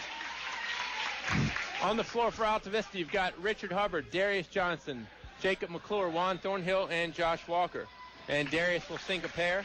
31-23 with 3:13 to go. I'll tell you, Oscar, you can never have those freebies too early. No, and Colonel's perfect from the line so far. Dan River gets it down to Jones. Thornhill skies up the challenge, but cannot. Bayshawn sticks in 2, and Dan River up by 10. Tell you, though, Colonels are playing really well. I mean, I feel like Dan River is, playing good, too, but it does not feel like a 10-point game. No, the Colonels' defense the last couple of times, Dan River's been able to penetrate and get some shots easy down off that back line. Thornhill with the rock, picked up his dribble, and Edmonds will smell blood in the water on that one. Hubbard now with it. Now over to McClure. McClure hands it, tries to get it back over to Thornhill, and they're going to say Dan River got a deflection off of it, which draws the applause of Ben Elliott, longtime assistant for Coach Cruz and Coach Kenny Murphy on the bench. I'll tell you, Dan River is very, very active defensively. Yeah, we've seen that throughout the year. They've gotten better and better as the year's gone on, too. So they're going to be tough to handle as the regionals come in. Eric Poindexter now in the game, gets it over to Richard Hubbard. 2:28 to go. Altavista down by 10. Thornhill in the corner with the basketball. Juan looking for somewhere to go. Thornhill puts it on the floor with his left, now over to Richard Hubbard. Altavista slowing the pace just a tad, and I don't think this is a bad idea. No, and I think they're slowing down. They're trying to get that ball back down on the post to one of the Johnsons. Hubbard for 3. That looks good, but it hit off the front iron instead. Dan River with the rebound. Bayshawn Jones takes it. Jones gets it down to Adams. Adams drives all the way in, tries to lay it up at an awkward angle. Can't get it to fall. Rebound, Eric Poindexter. Poindexter with the basketball. Poindexter drives inside the arc, gets it off to Hubbard. Hubbard finds it to Thornhill. Juan passes up, gives it to Walker for 3. Walker hits the side of the iron, no good. Tries to chase down his own rebound and gets it, then loses it again. Adams with the bump, no call. Now over to Edmonds. Edmonds drives in, no call on that as Poindexter hit the ground. Now Bayshawn sticks in 2, and it's 35-23. Yeah, nice. Josh followed his shot, loose ball. Josh got bumped, and Dan River got the ball and was able to put it in. I'll tell you, a lot of contact twice there. That ball was deflected. Poindexter gets it over to Walker. Now over to Hubbard. Hubbard drives in, and a foul. And Hubbard might be going up. I think they are going to say it was on the floor. And that's going to be a 1-and-1. Boy, I thought Richard might have been getting in that act of shooting. I've seen continuation called for less. Yeah, he was actually going up. I would challenge that call. But second foul on Terrell Edmonds, 7th on Dan River. And Coach Cardellaro was laughing because he certainly thought Richard was going up. Hubbard will try for 1-and-1. Can't hit it. Rebound Altavista, though. Hubbard will get it inside to Darius Johnson, and Johnson's going to be fouled. Dan River looking incredulous. at it, but Taekwon Adams got a piece, and I think if you're Altavista, you're not going to get every call here in Ringgold. I mean, that's just common knowledge. And, I mean, you know, and the home crowd can get into the game a little bit, and I think officials get caught up in it no matter how good your crew is. But Altavista's just got to hang in there because they're going to get some of the 50-50s too. Well, and that's the 10th foul, so they're shooting 2 the remaining minute and 9. 10 fouls on Dan River, 7 on Altavista, and during one of the timeouts, Coach Carvalero was working, talking to Mike Foran, and Mike said, you know, fouls are even. Well, and, you know, I mean, the thing about it, too, with Dan River is, as active as Dan River is with the basketball, or when they're on defense, as active as Dan River is, you know, it's a situation where they're going to foul. I mean, you're going to have to call some of them. Walker's going to get called for this one on the board. That is the 8th team foul on Altavista. But you like that aggressiveness trying to get that offensive rebound, Bobby. He was close to getting it without getting the foul. So 35-24, and it's still a 1-1. Bayshawn Jones has been perfect from the stripe. He's 2 out of 4. He's missed the front end both times. And if he misses the front end here, there's no back end. 36-24. And if you're Altavista with 1:08 left, Bob, you want to get it under that double digit before you get to the half. Yeah, and I mean, even if not, I think as long as you get the last basket, that can also give you a little momentum. 37-24. Walker will inbound. Gets it into Thornhill. Juan in the front court. Juan guarded by McMoore, and Juan's going to be fouled, and Juan, I think, got that up in the air. It doesn't matter. It's going to be 2 regardless. That foul is on McMoore with 1:02 to go here in quarter number 2. And that's McMoore's second. And if you're Altavista, you really have to take these opportunities at the free throw line as sacred ground. That's right. And only 6 seconds off the clock as Juan drove down. He was determined he was getting to the hoop. Misses the front end of that 2-attempt free throw, Bob. Juan will have one more. 62 seconds remain here in quarter number 2. Subway halftime show coming up. Juan can't hit either. So Thornhill will miss 2, and Dan River can extend this lead from 13 to possibly 15 or 16. Myers with the basketball. Myers in some trouble. Throws it back out to Adams. Tyrone Adams with it. Adams is going to drive. Adams will pull up from 3. Tyrone Adams has not met a shot he does not like in this gymnasium. Dan River up 16, and I'll tell you, Oscar, this is not what the Colonels are doing wrong. This is what Dan River's doing right. Altavista, Thornhill behind the back. Altavista still has to break that timeline. They do with the pass to Poindexter. Now off to Dylan Allen. Allen for 3. No good. Rebounded by Dan River. And that Wildcats want to run, but Altavista knocked it down. Now the ball is still loose. And they're going to call Poindexter for a travel. I think the biggest thing right now for the Colonels is you got to keep your cool. 14.4 seconds left. They're down 16, but mentally I think they've got to be shaken right now. Yeah, and if you look at the body language of the Colonels, there's a little bit of frustration with them right now. Coach Carvalero is going to have to do his best at halftime. Well, I think really what it is and this is what hurt last week too. You can't get a run going because Dan River will answer with 2 or even with 3. Adams with the basketball. Adams kicks it. Adams picks it back up. Now over to Bayshawn Jones. Jones drives. Finds a man underneath. And the basketball is going to go in for Rayshawn Myers, and that will do it for the first half of play. 42 points from Dan River in the first half. Altavista with 24. We will take a timeout and come back with the Subway halftime show. Wildcats 42, Altavista 24 on KD Country. Don't you think it's time that your business account made you money? I'm Marion Marshall with First National Bank, and we've introduced a small business interest checking account that earns your business interest. That's right, interest. So for a progressive small business checking account, come to First National Bank today. We'll show how your business account will earn interest, and we'll provide you with an extraordinary customer experience. First National Bank, member FDIC, equal housing lender. The following is brought to you by English Construction Company.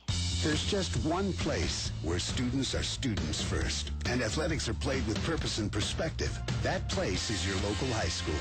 High school sports offer more than the joy of competition. Studies show that student athletes in Virginia are also likely to enjoy greater levels of achievement in other areas of their lives, including academics. High school sports, a woman part of a complete education. This message presented by the Virginia High School League and the Virginia Interscholastic Athletic Administrators Association. Try a variety of daily lunch specials priced under $4 at El Cazador Restaurant. The people that brought the first Mexican food to the area 13 years ago and still going strong 7 days a week. Come by for Mexican or American food, all reasonably priced with drink specials and great service too. Voted best Mexican restaurant by you, their customers, El Cazador Mexican Restaurant, Main Street in Altavista. El Cazador Mexican Restaurant thanks you for your loyalty and your business. You're listening to award-winning coverage of the Altavista Colonels on 105.5 KD Country. I'll tell you what, rarely do we see people put on this good of a display in the first half against Altavista, but Dan River, you know, I don't know what Altavista can do right now because Adams is hot from three again, surprise, and Dan River's just getting, you know, they're getting good looks. I mean, right now it's just all Dan River. And, you know, it's not like Adams hadn't been undefended.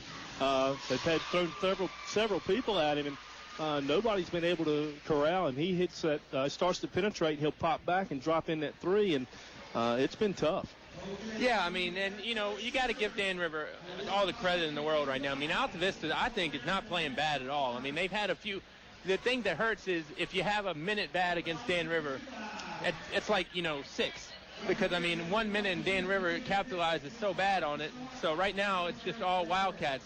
Let's find out what's happening over at Altavista High School with the ladies as the Colonels are taking on the Chatham Cavaliers. And I'll toss it to my good friend Kyle Haney. Kyle, what's going on, my man? Well, Bob, Miss Donegan and I are having a good time up here, just having some laughs and kicking back. The Lady Colonels are having a good time. They lead 26-11, Bob. They've led the entire game. And Chatham really struggled there for a while. Much better second quarter for the Lady Cavaliers, but Altavista still firmly in charge. Give you some unofficial halftime point totals for both teams. For the Lady Cavaliers from Chatham, Tori McKenzie has 1 point. Megan Fitzgerald with 2. Jalea Jiggets leads them with 5. Iman Lee has 2, and Cassie Rourke has 1 point. Chatham shooting 3 of 8 from the free throw line. On the other side, the Altavista Lady Colonels, they're 8 of 10 from the free throw line, so they've been very effective there. Scoring for them, Sid the Kid, Sydney Morris leads everybody with 10 points. TT Dews has 2. Chelsea Robinson has 6. Kayla Lee has 4. Kalia Donegan has 2. And Casey Cox has 2. So, again, very good from the free throw line and very balanced scoring for the Lady Colonels. We're at halftime as well. Hopefully things will pick up in the guys' game down there at Dan River. It sounds like the Wildcats are just shooting the lights out right now, Bob. We'll take another timeout and send it down there to Ringgold with Bob and Oscar. You're hearing all the action on 105.5 KD Country. It's cold in here. Will your heating system keep you warm this winter, or will you spend a cold evening shivering under the covers? Have your heating system inspected today by Tyree Littles Heating and Cooling. Kent Tyree has over 20 years experience and specializes in heating, air, plumbing, and electrical. Licensed and bonded. Call for an appointment today. 309-2266. 309-2266. Tyree Littles Heating and Cooling. It's tough out there trying to stretch each paycheck a little farther than the last one. It means cutting costs. And one of the best places to start is at Eric Fletcher State Farm Insurance. Because I'll do a discount double check to make sure you're getting the car insurance discounts you deserve, up to 40%. So give Eric Fletcher State Farm Insurance a call today. Because being there to help keep more of your money in your pocket is why I'm here. Like a good neighbor, State Farm is there. Like a good neighbor, State Farm is there. McDonald's is a proud supporter of the community it serves daily with mouth-watering Big Macs and golden fries. In the spirit of community, McDonald's is pleased to sponsor the Altavista basketball teams as they battle through the tournaments. Good luck. McDonald's is the best place to celebrate a Colonel win, and they always invite you in for a tasty meal. Don't forget to try the new Fish McBites. McDonald's, Main Street in Altavista, cheering the Colonels on to victory. You're listening to award-winning coverage of the Altavista Colonels on 105.5 KD Country. Rough second quarter for Altavista. It started off fairly decent there, Mr. Briggs, as Altavista was down 17-13 at the end of one. And, you know, Juan got those 2 baskets really quick after Tyrone Adams hits that 3. Then Adams answers with another 3. Demetrius got 2. But then the Wildcats kind of took control there towards the middle portion and the end of the second quarter. Yeah, and 42-24, and I think you nailed it when you said that you just can't afford to have a one bad minute against Dan River, and that defense is just, you don't get a break. And they continue to press, and if you don't convert, you have 2 trips where you don't convert. They come down, Adams hot, hits a couple of threes, and you go from 7-13 in the blink of an eye. Yeah, and that's the thing. I mean, the Dan River utilizes, I think, their possession of the basketball very well because, I mean, you know, they capitalize because, I mean, when you feel like you're getting back in it with a little bit of a run, they hit a 3, then they get another 2, and then, I mean, Dan River, they might not have a big like 18-0 run. They can, but it's just the little stuff that the Wildcats that can do that can hurt a team too. Well, and the big thing I think, Bob, is what you said earlier, is they keep you from getting 2 and 3 baskets in a row just by their defense. So, it's going to be extremely difficult to mount a comeback when Dan River's playing the level of defense that they are. Subway halftime show, eat healthy, eat fresh, eat there all the time. You've got 2 choices, Main Street or inside of Clarion Road in Walmart. We'll take one final timeout and come back with some stats and more here on the Subway halftime show. Altavista trails Dan River 42-24. Heard of Moose? The Altavista Moose Family Center proudly supports Altavista High School athletics. Moose International is a family-centered, community-based organization that has been serving the Altavista area since 1952. The Moose Family Center on Lynch Mill Road in Altavista wants to wish the Colonel basketball teams good luck in the playoffs. Give the Moose Family Center a call at 369-6945 today to see how they're bringing together the Altavista community. Moose, a family fraternity. Want a tire that offers enhanced safety for you and your family? See me, your Michelin dealer. Whatever you drive, chances are I have a set of Michelin tires that delivers the safe ride you want for you and your passengers. Michelin's advanced tread designs and special rubber compounds can provide exceptional grip, even on the wettest roads. So drop in today, and I'll help you get the drop on rain this season. Find the right Michelin tire and get expert service at Perkins Twin Tire Altavista and online at PerkinsTwinTire.com. In the past century, our community has grown, and Finch and Finch Funeral and Cremation Service has grown too, alongside the families they've known for so long. Finch and Finch is proud to have served you over 100 years. A family business, Finch and Finch Funeral and Cremation Service, dedicated to your service. Finch and Finch Funeral Homes. We're here because we care.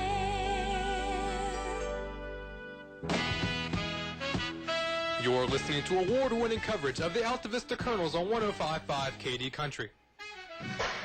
Bob and Oscar back here at Dan River High School. Kyle's across the way, well, really across the way up in Altavista in southern Campbell County, where the Lady Colonels lead Chatham 26-11 right here. Good guys in trouble.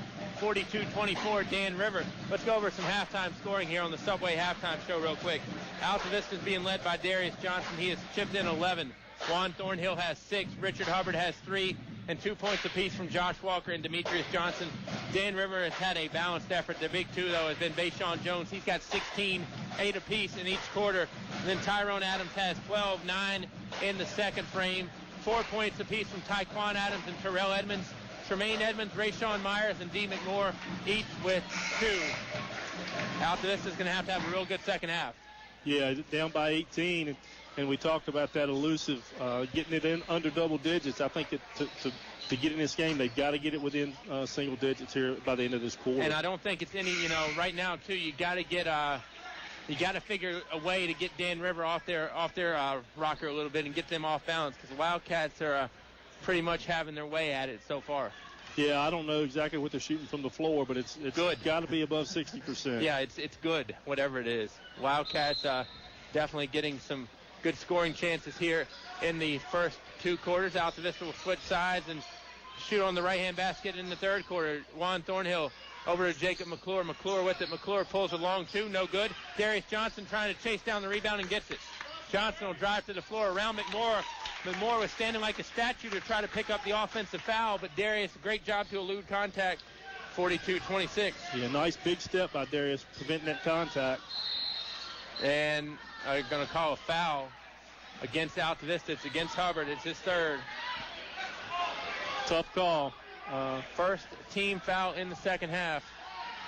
And, you know, one thing you got to look at, too, and I credit Mr. Alvis with this saying, how do you eat an elephant? One bite at a time. That's how you got to get back in this game, 1-2 points at a time. And a foul again on Altavista. Yeah, they're going to call that on McClure. His third. Backing down and got their feet tangled up. So Hubbard and McClure, who each had 2, now have 3. 2 team fouls quickly. Tyleek Edmonds, I don't think, was ready for the basketball, but he still gets it, gathers himself, and gets in 2. Dan River gets it back to 18, 44-26.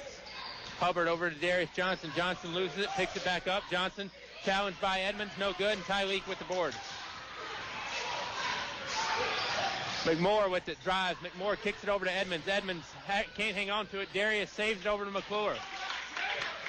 Now McClure gets it to Darius Johnson. I'll tell you, Oscar, I've been doing this now for about 10 years, but I've been watching basketball for as long as I can remember, and I've never seen a team in high school that's as tough to put on a run against than Dan River. I would totally agree. I've been around for longer than you have, and I think you hit the nail on the head. It is tough to get a run against this very athletic, very defensive-minded Dan River team. Hubbard fired 3 from dead on, just off the iron, no good. Dan River with the board. Edmonds with it. Edmonds is going to take it up. Edmonds hits the bottom of the basket, right at that base of the board. Demetrius Johnson with the basketball. Demetrius a little bit out of control, and they're going to call Demetrius for a travel. That's better than the alternative, because it could have been Demetrius for a foul. Yeah, it could have been, and you got to make sure. You got to make sure that you control the ball on that. Sorry for that. McMoore with the basketball. McMoore guarded by Hubbard. McMoore had it poked out of his hands. Now McMoore has to get rid of it. Caught by Adams. Adams puts it on the floor. Adams double teamed. Adams shoots it out of there, and Darius Johnson comes away with the steal. Johnson can't hang on to the basketball. Finally gathers it. Johnson comes around, and Tyleek Edmonds did too. And Edmonds got the block, and it went off Altavista's leg. I'll tell you, all the breaks are heading to the Wildcats right now too. Yeah, they are, and it's no fault of the Colonels. The loose balls are just getting. That was a tough break. Got nice hustle by Thornhill getting to the rim, but the ball bounced off his thigh. On the floor for Altavista right now, you have Navy Jones, Demetrius and Darius Johnson, Josh Walker, and Juan Thornhill. Edmonds with the basketball. Three-pointer up, no good. Bayshawn Jones, rebound, tap down, and Juan Thornhill controls. Dan River a little bit lucky on that Tyleek didn't get his fourth. Thornhill gets it off to Navy. Jones will drive in. Jones took some contact, no call. Rebounded by Adams. Boy, you got to love the heart of Navy going in among all those trees. I'll tell you, that takes a lot of man right there. Adams for 3. It's good. When Dan River is going to shoot like this, good luck to Division II. Tyquan Adams hits a long 3, and that'll bring us to a full 1-minute timeout. Wildcats up 21, 47-26, 5:25 to go in quarter 3 on KD Country. It's cold out there. Who are you going to call when that old heater finally breaks down? Select Air, 841-1580. Another question. Who are you going to call this summer when that air conditioner finally kicks the bucket? Select Air, 841-1580. 24 hours a day, 7 days a week. Never an overtime charge with Select Air. Call Donnie at 841-1580 for a free estimate or online at selectair.webs.com. A short drive will save you money. That's right. A short drive can save you hundreds, maybe thousands. The absolute best selection of new and pre-owned vehicles to choose from. Have a trade? When you make a deal, Feller Chevrolet will pay it off, no matter how much you owe. Slow credit? Don't worry. Drive away today in your new or pre-owned vehicle. Remember, if you didn't purchase your vehicle from Feller Chevrolet, you paid too much for it. Feller Chevrolet in Altavista. You're listening to award-winning coverage of the Altavista Colonels on 105.5 KD Country. 47-26, Oscar. I was talking to Officer White over here to my right here just a minute ago, getting the genealogy straight of the Edmondses, and we weren't sure about the Adams, but I'll tell you, they're brothers in arms at the 3 because they both can stroke from deep without many problems. And Officer White was my partner when we came down the first game. I sat. He's good protection. Nice conversation with him. Navy Jones with the basketball. Jones drives. Jones being shielded by me as there are so many bodies in front, and Navy's kind of hard to pick up sometimes. Darius gets it, rattles in, rattles out, rebounded by Edmonds. Tyleek with the board. And Navy Jones in trying to compete for that rebound. McMoore with the basketball. 4:55 to go in quarter three, and a steal by Juan Thornhill. Thornhill's going to come along the right side, right in front of the Altavista bench, takes it up, and that's going to be Edmonds' fourth. And Edmonds gives Juan a pat on the back as if to say, hey, good drive, my man. Juan did a little bit of a hesitation that threw one of the Dan River defenders off, but took the ball hard to the rim. He'll be going to the line shooting 2. So Tyleek will come out and Tremaine will come in after Juan shoots his first. Missed it. I tell you, that's one of those cases where it's kind of too bad it wasn't a 1-and-1, and you can miss the shot, and Edmonds fouls again. He's out. 4:48 to go here in quarter three. Altavista's down 21. Missed the second one. Ball is tapped out, and Navy Jones comes down with the board. Navy over to Walker. Now back to Navy. Jones over to Thornhill. If you're Altavista, though, right now, no matter what, you have to keep your composure and stay cool. Navy gets the bank shot up from the free throw line. And laughs as he's doing it. 47-28. Dan River with it. Edmonds drives all the way down. Edmonds took some contact. Demetrius was after him like a wild man, but they're going to call a foul against Darius instead. And that'll be Darius' second to third on the Colonels. And Demetrius swiped trying to block the ball, and in doing so, swiped across Darius' head. This will send Terrell Edmonds to the free throw line. So you really have to have a scorecard to tell your Edmondses. I mean, a true definition of a family tree down here is Terrell and Tremaine, the brothers of Trey, who is now going to make Virginia Tech fans happy in the next few years. I will pretty much promise you that. 48-28, and Tyleek is a cousin. So I will bet the Edmonds' family reunions are quite a hoot with basketball, volleyball, or anything else that ends in ball. Demetrius drives. I think Demetrius thought Darius was going to go. Darius stayed home on that block.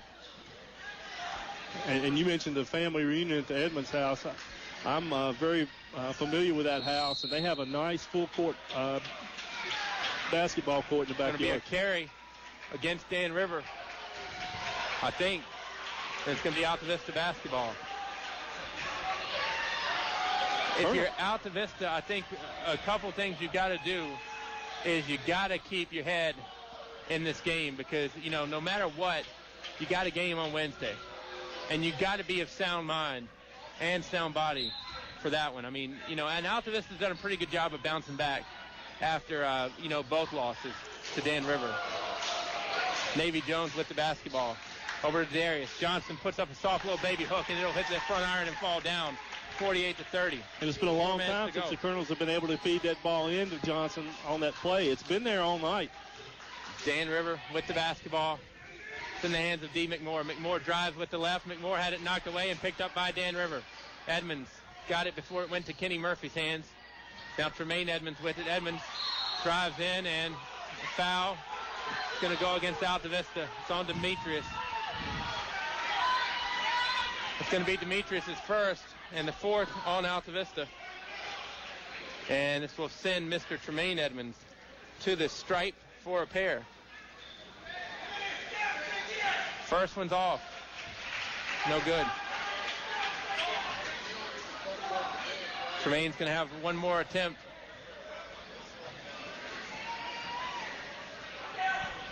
Second shot is up, and that's going to fall down off the iron and go through.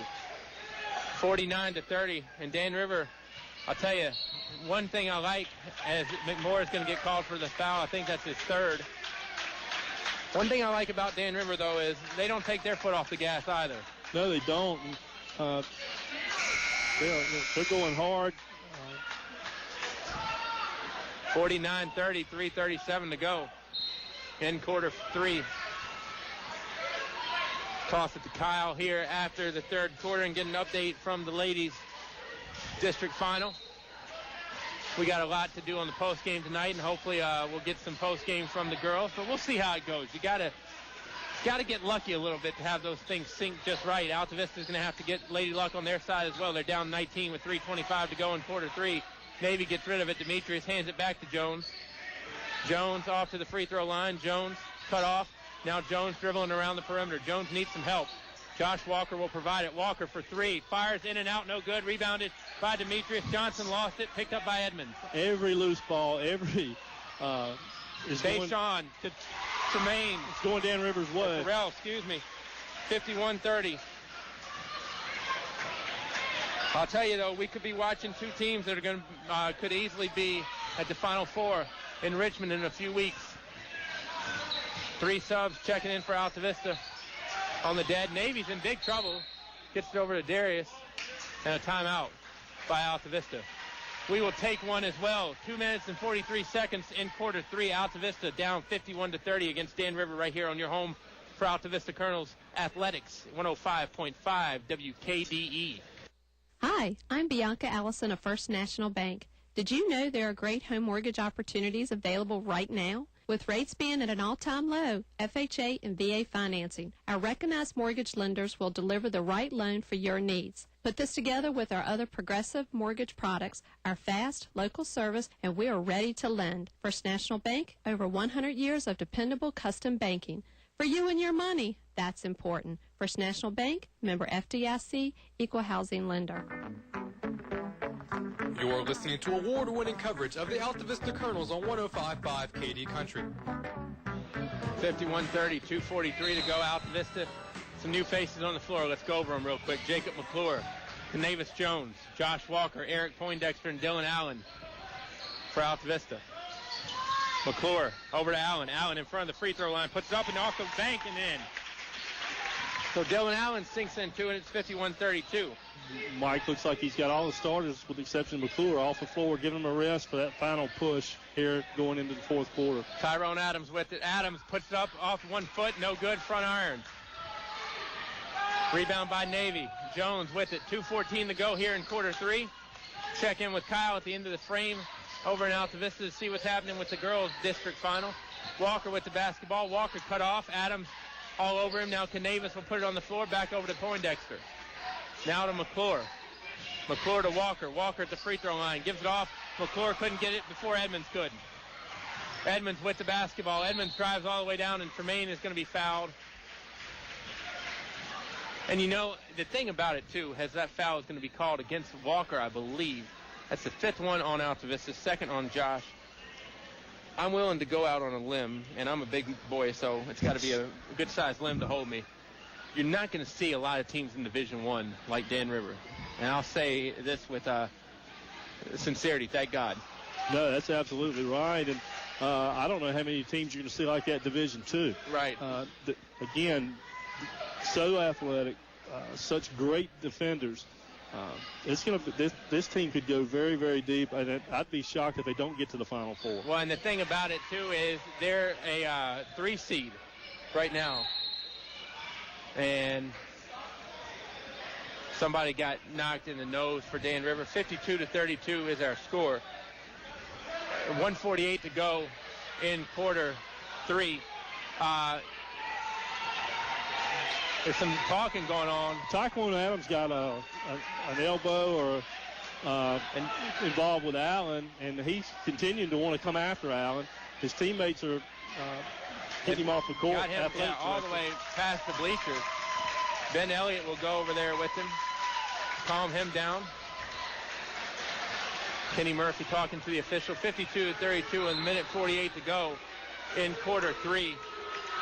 And, you know, the thing about it, as good as Dan River is, they're a 3 right now in Division II. And they need some help to get into that 2-hole. Buckingham has got Bluestone tonight in the Dogwood final.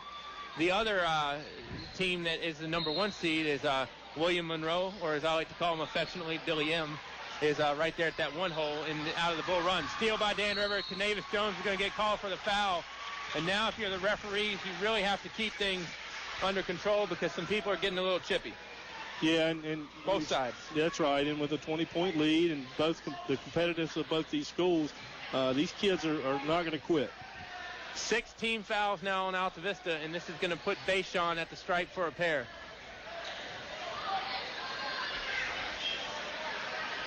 And Mike Carlero gets Navy over there, and it's a teaching moment for Canavis. I mean, Canavis has not been up very long. You and Kyle had the first game that he did come up, which was William Campbell, which was late in the year. And I think if you're looking for a bright spot so far tonight, I think it's got to be the play of Navy Jones. He's come in, run the point, hasn't turned the ball over, and created some problems for Adams defensively. And he's very undersized against these guys, no question about it. Dylan Allen over to Walker. Walker takes it up and had it blocked by Edmonds. Stolen right back by Dylan Allen. And they're going to say Allen stepped over. 54-32, 131 to go. The starters are going to come back in now. 4 of them as McClure is on the floor. And we'll see who stays out there. McClure is going to stay. So now you've got the starting 5 of McClure and Hubbard and the Johnsons and Thornhill. Edmonds gets it over to Myers. Myers takes it up, and he's going to have it knocked out of bounds. And the basketball is going to stay with Dan River with 1:24 to go.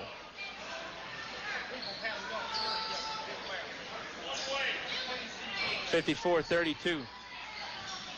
Adams with it from deep. 3-pointers up, no good. Rebounded by Juan Thornhill.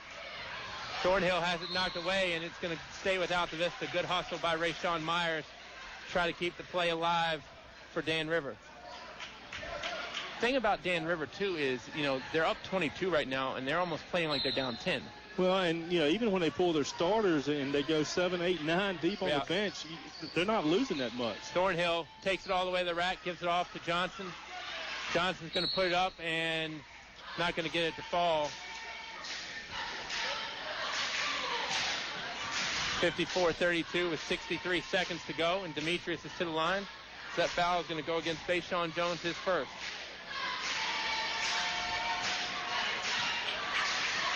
It's going to be the third on Dan River, and Demetrius is at the line for a pair. First one's in. Demetrius will have one more, 54-33. Altavista will live to fight another day, and more than likely they're going to fight against another Dogwood District opponent next week in that first regional quarterfinal. Well, in the only regional quarterfinal they'll have to play against William Campbell, more than likely. And Thornhill is going to be fouled by Tremaine Edmonds. Yeah, nice hustle by Juan. Corralling that ball in the corner. See how many that is on Edmonds. That's 3. 4 against the Wildcats. And McClure is going to inbound it, and he will step closer to the bench. And Dan Rivers going to check in a sub in Raekwon Robertson. And Bob, not a bad quarter for the Colonels. They've only lost. They came into the half trailing by 18. They're only down by 19 now. So foul on the other way, and they're going to say count the bucket, I believe. Yeah, they are. So now they're down 19, 54-35 with 36.7 left. Sorry, Oscar. No, I'm used to struggling math people. Kyle Haney, Robertson with the foul, and Darius hits the shot. 54-36. If you're Altavista, I think you got to look at it as the game's not over. There's another quarter left to play. Well, that's absolutely right. We know these Cordillera teams won't quit. Robertson in trouble. Got it off to Edmonds. Now back to Adams. And that's in Adams' range. He was about 3 feet in front of half. And Adams is going to be fouled. And he's going to go to the stripe. 17 foul against Altavista, I believe. It is, and that's the 4th on Hubbard. Now, if you're Altavista, one thing, too, is you got to hope that Dan River can pull some of, I hate to say classic Dan River, but what we've seen Dan River struggle from the free throw line in the past. That's going to be 4 on Hubbard. He'll have a seat. And Adams gets the second one to spin off as well. So Tyrone Adams goes to the collar at the free throw line. 0 for 2. Altavista's got an opportunity to capitalize. Thornhill can't get 2 in, rattles in and out. I don't know. It's going to go against Navy. And I don't know if I've seen a kid have a tougher time having the ball go down in the last 3 or 4 games than Juan has. He's had good looks. The ball's started to go down. It just rattles out. 8 fouls against Altavista, so Dan Rivers shooting the rest of the way. Terrell Edmonds is at the stripe for 1-1.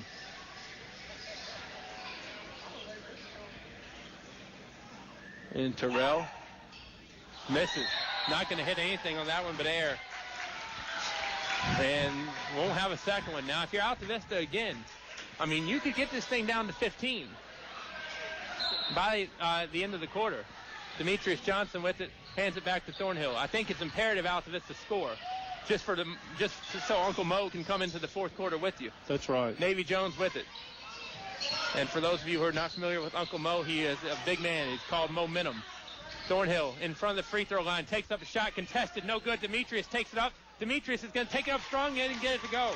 54-38. Dan River with the basketball. 4 seconds. 3, 2. Dan River pass off the bottom of the basket. Thornhill tried to get it out of there but could not. And all in all, I would say Altavista had a success towards the end of that quarter. They got some work to do in quarter 4, though.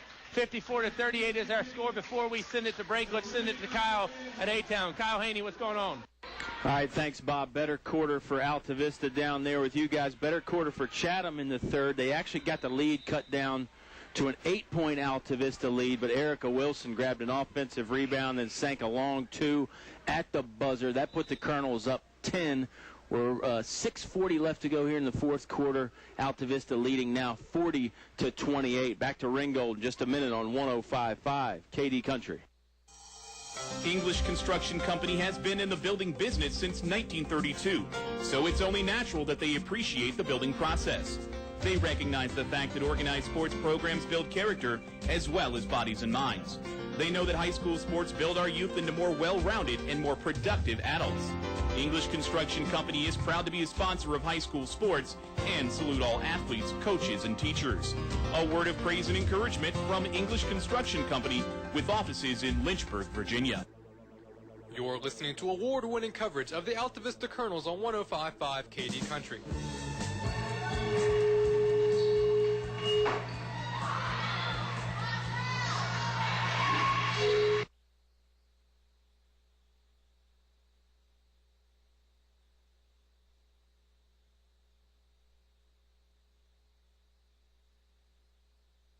All out and win the quarter at bare minimum. You know, if they can get it into single digits with, say, 4 minutes left, you know, I think you're in the ball game. Yep, it's on the table at that point. Edmonds with the basketball. Stolen away by Navy. Jones is going to go up with it. Jones sticks it up, and it'll go down. Altavista's down 14. And, you know, the best thing, too, is this place gets quiet. Because that means at least quiet on the right side, loud on the left. And D. McMoore's got a ton of speed, but he cannot shake Navy. McMoore had it knocked away by Demetrius, now picked up by an Edmonds. That's Terrell with it. Now over to Bayshon. Tyleek Edmonds with it. Sticks it down low underneath, and a foul on Navy. And that's the thing. I mean, for what Navy gives up, Navy a ton of heart, don't get me wrong. He gives up a lot in size, and when he gets down low, unfortunately, that's going to have to be one thing that Navy's going to have to think about defensively is fouling. Might not be the worst thing in the world, though, either. No, that's right. He does, like you said, he picks up his third. This will send Tyquan Adams to the stripe, and Adams sinks the first. 55-40. Adams will have one more. Second one's up, second one's in. They backed everybody off the line for Tyquan Adams, 56-40, Dan River. Thornhill with it. Over to McClure. McClure will fire from deep, front iron, no good. Ball bounces right to Demetrius Johnson. Demetrius takes it up, sticks it in.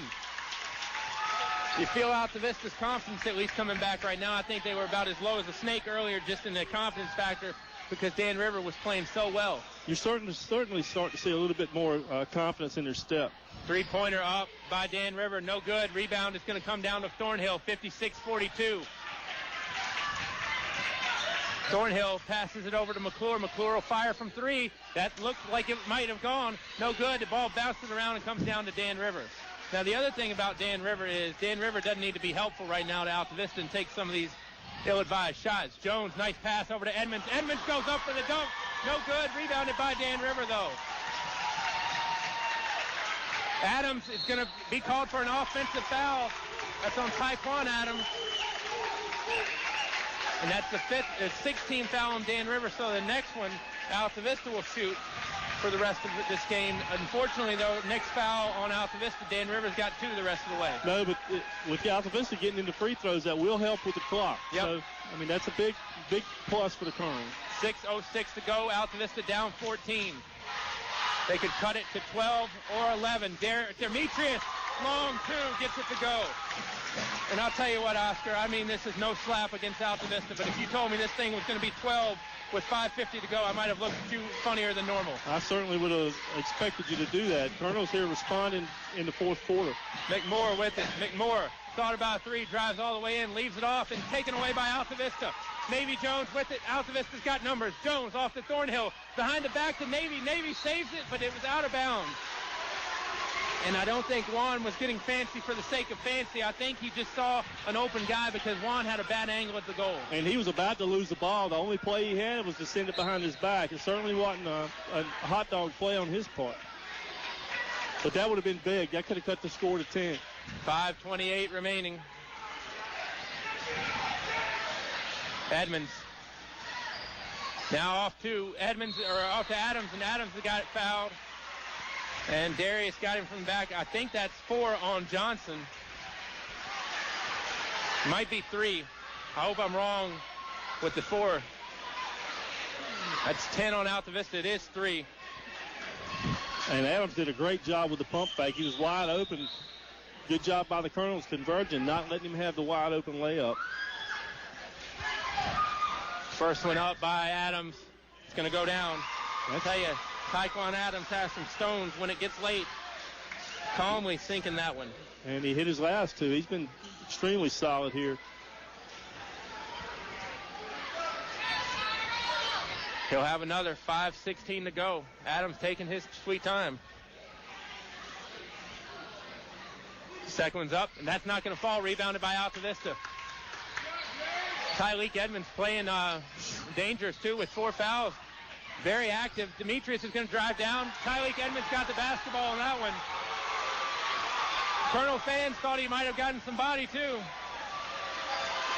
McMoore with the basketball. Hurts momentum right there for the Colonels. 57-44. Jones drives all the way down. Jones has it blocked. Second try by Adams, and foul on Altavista. Yeah, that one's going to be on Demetrius, I think. And that's exactly right. And again, nice job by Adams for Dan River, throwing those head fakes, ball control fakes, and putting himself in a position, going to the line, shooting 2. Well, I've said this countless times, and I still mean it. You cannot pay me enough money to wear that black and white striped shirt. I mean, you know, we kind of get on them a little bit here and there, and I'll admit that. But, you know, the officials have the toughest job of anybody in this gymnasium, in my estimation. I mean, they don't have great angles like we do. You know, things happen, and it's just tough to do that job. Adams sinks one out of 2. 58-44, Dan River in front, 4:47 left. Navy Jones is going to be fouled, so this is a good point that you bring up. It's going to send Canavis to the line with 4:42, and more importantly, this stops the clock. And that's the 4th foul on D. McMoore, which also is not a bad thing if you're an Altavista fan. If you're a Dan River fan, it's not good. And trailing by 14, again, you know, the freshman Navy only up for 2 or 3 weeks here. Big free throws extend the lead to 12 with 4:42 remaining. You got to hit shots when the clock is not moving, though, if you're Altavista. Canavis had that one bounce off, rebounded by Tyleek Edmonds. I'll tell you, though, for Altavista to scratch and claw back into this one, I think it's a very positive thing. Because, I mean, they looked dead earlier, not on their end, but more of what Dan River was doing good. Now the Colonels have really fought to get back in this one. And now Dan River, Coach Murphy, got him taking a little bit of air out of the ball right now. And Edmonds is going to be fouled. He's going to be bumped. And give Dan River credit. I mean, we haven't seen Dan River really be able to do that very well in recent years, of take the air out of the ball. But I was even impressed when they came up to Altavista. It might not have been the type of game Altavista wanted to play, or that Dan River wanted to play, but I thought they slowed down well and didn't look, you know, uncomfortable. No, I totally agree. And that game wasn't so much about taking the air out of the ball, I don't think, as it was just the defenses were both so strong in that game. Terrell Edmonds misses the free throw. You know, we were tooting the horn of Dan River earlier on about if they get in Division II, how good things are going to work out, and I do still mean that. But Dan River's got to shore up some things at the stripe. That's absolutely right. Edmonds, his last free throw attempt before this one, he didn't touch anything. He barely grazed the rim on that one. Edmonds can't hit that one either. And I don't know if it's legs, if they're tired, if they can't shoot them fast enough. I don't know, but they've got to figure that out. Thornhill drives, tried to leave it off for Darius. Good defense by Dan River, though. They put Juan at a real bad angle. Now Tyrone Adams has it. Guarded by Navy. Edmonds, Tyleek will roll off the screen. Close to 5. Tyrone Adams gives it up, now gets it back. Adams drives in. Adams, sweeping shot, no good. Dan River gets the board, takes it up, not going to fall. Rebounded by Tyleek Edmonds. That will go down, and he's fouled. Nice job on the board, offensive board that time for Dan River, getting 3 different shots at it. That foul's going to be on Walker, Bob. He picks up his third. And that's the thing about Dan River, so good. If they get the extra shots, you're really just playing with poison. And, that pushes the lead out to 16. He misses the free throw. 3:39 remaining. Colonels are now in a dangerous spot. Thornhill with the rock. Thornhill looking for somewhere to go, but nobody's really coming to the basketball. Now off to Canavis Jones. Jones drives all the way down, and Tyleek Edmonds just volleyballed that one back. Adams will go down. Adams getting fancy with the over-the-head layup, and a timeout by Mike Cardellaro. So Tyrone Adams puts a little mustard on the hot dog. Dan River back in front by 18, 62-44, with 3:14 remaining in quarter 4. We'll take a timeout and come back here on 105.5 KD Country. Try a variety of daily lunch specials priced under $4 at El Cazador Restaurant. The people that brought the first Mexican food to the area 13 years ago and still going strong 7 days a week. Come by for Mexican or American food, all reasonably priced, with drink specials and great service too. Voted best Mexican restaurant by you, their customers, El Cazador Mexican Restaurant, Main Street in Altavista. El Cazador Mexican Restaurant thanks you for your loyalty and your business. You're listening to award-winning coverage of the Altavista Colonels on 105.5 KD Country. 62-44, Dan River has clawed and roared and gotten back in front and in a big way. And that's the thing, too, about Dan River. You cannot play. You can't give the Wildcats chances and extra shots at the goal. No, you can't. And, we talked about Navy's play earlier, that last play where Navy drove into the middle. Playing JV ball, he could get away with that. But against this Dan River team, didn't have a prayer getting that shot off. Yeah, and, we heard Troy Harris at halftime the other night. I mean, you can't even get away with that with the Dan River JV because they did have the best record in the Dogwood District. And I think you got to give Coach Burt Sparks a lot of credit, too, because he's been around here for a while as well. And, that was the guy I always saw with Jacob Bruce. I mean, Dan River, very, very good basketball team. It's not like Altavista's playing, a weak sister here at all tonight. Altavista trying to get one last charge going, though. They're down 18 with 3:08 to go. Canavis Jones with the basketball. Jones has it, and he's defended by Adams. Now for Demetrius. Thornhill looking to set up something. Juan gets it off to Demetrius. Now off to Navy. Altavista working it behind the perimeter. And give Dan River credit defensively. They're not giving Altavista anything to look at. 5 seconds. 2:38 to go in this one. And Dan River up 18. And again, I think inexperience on Navy's part as the 5-second call was made against him. Tyrone Adams with it. Wildcats really have slowed in the second half, but they haven't really needed to go as fast as they did in that first half. First half, Dan River really played great. Tyrone Adams drives. Adams puts it up short. Rebound taken up and stuck in. That was Tyquan Adams. And Dan River up 20. Tyquan's had a very, very good ball game tonight. Thornhill drives over Tyleek. No good. Thornhill tries to get the rebound. Edmonds comes down with it. Edmonds loses it for a moment. Got it back. I'll tell you, Tyleek Edmonds, I would call him a partial project, but he is a junior, and he does have some skills. Yeah, he's a little bit more weight a little bit more time in the weight room over the offseason, he is going to be a force next year. Stolen away by Walker.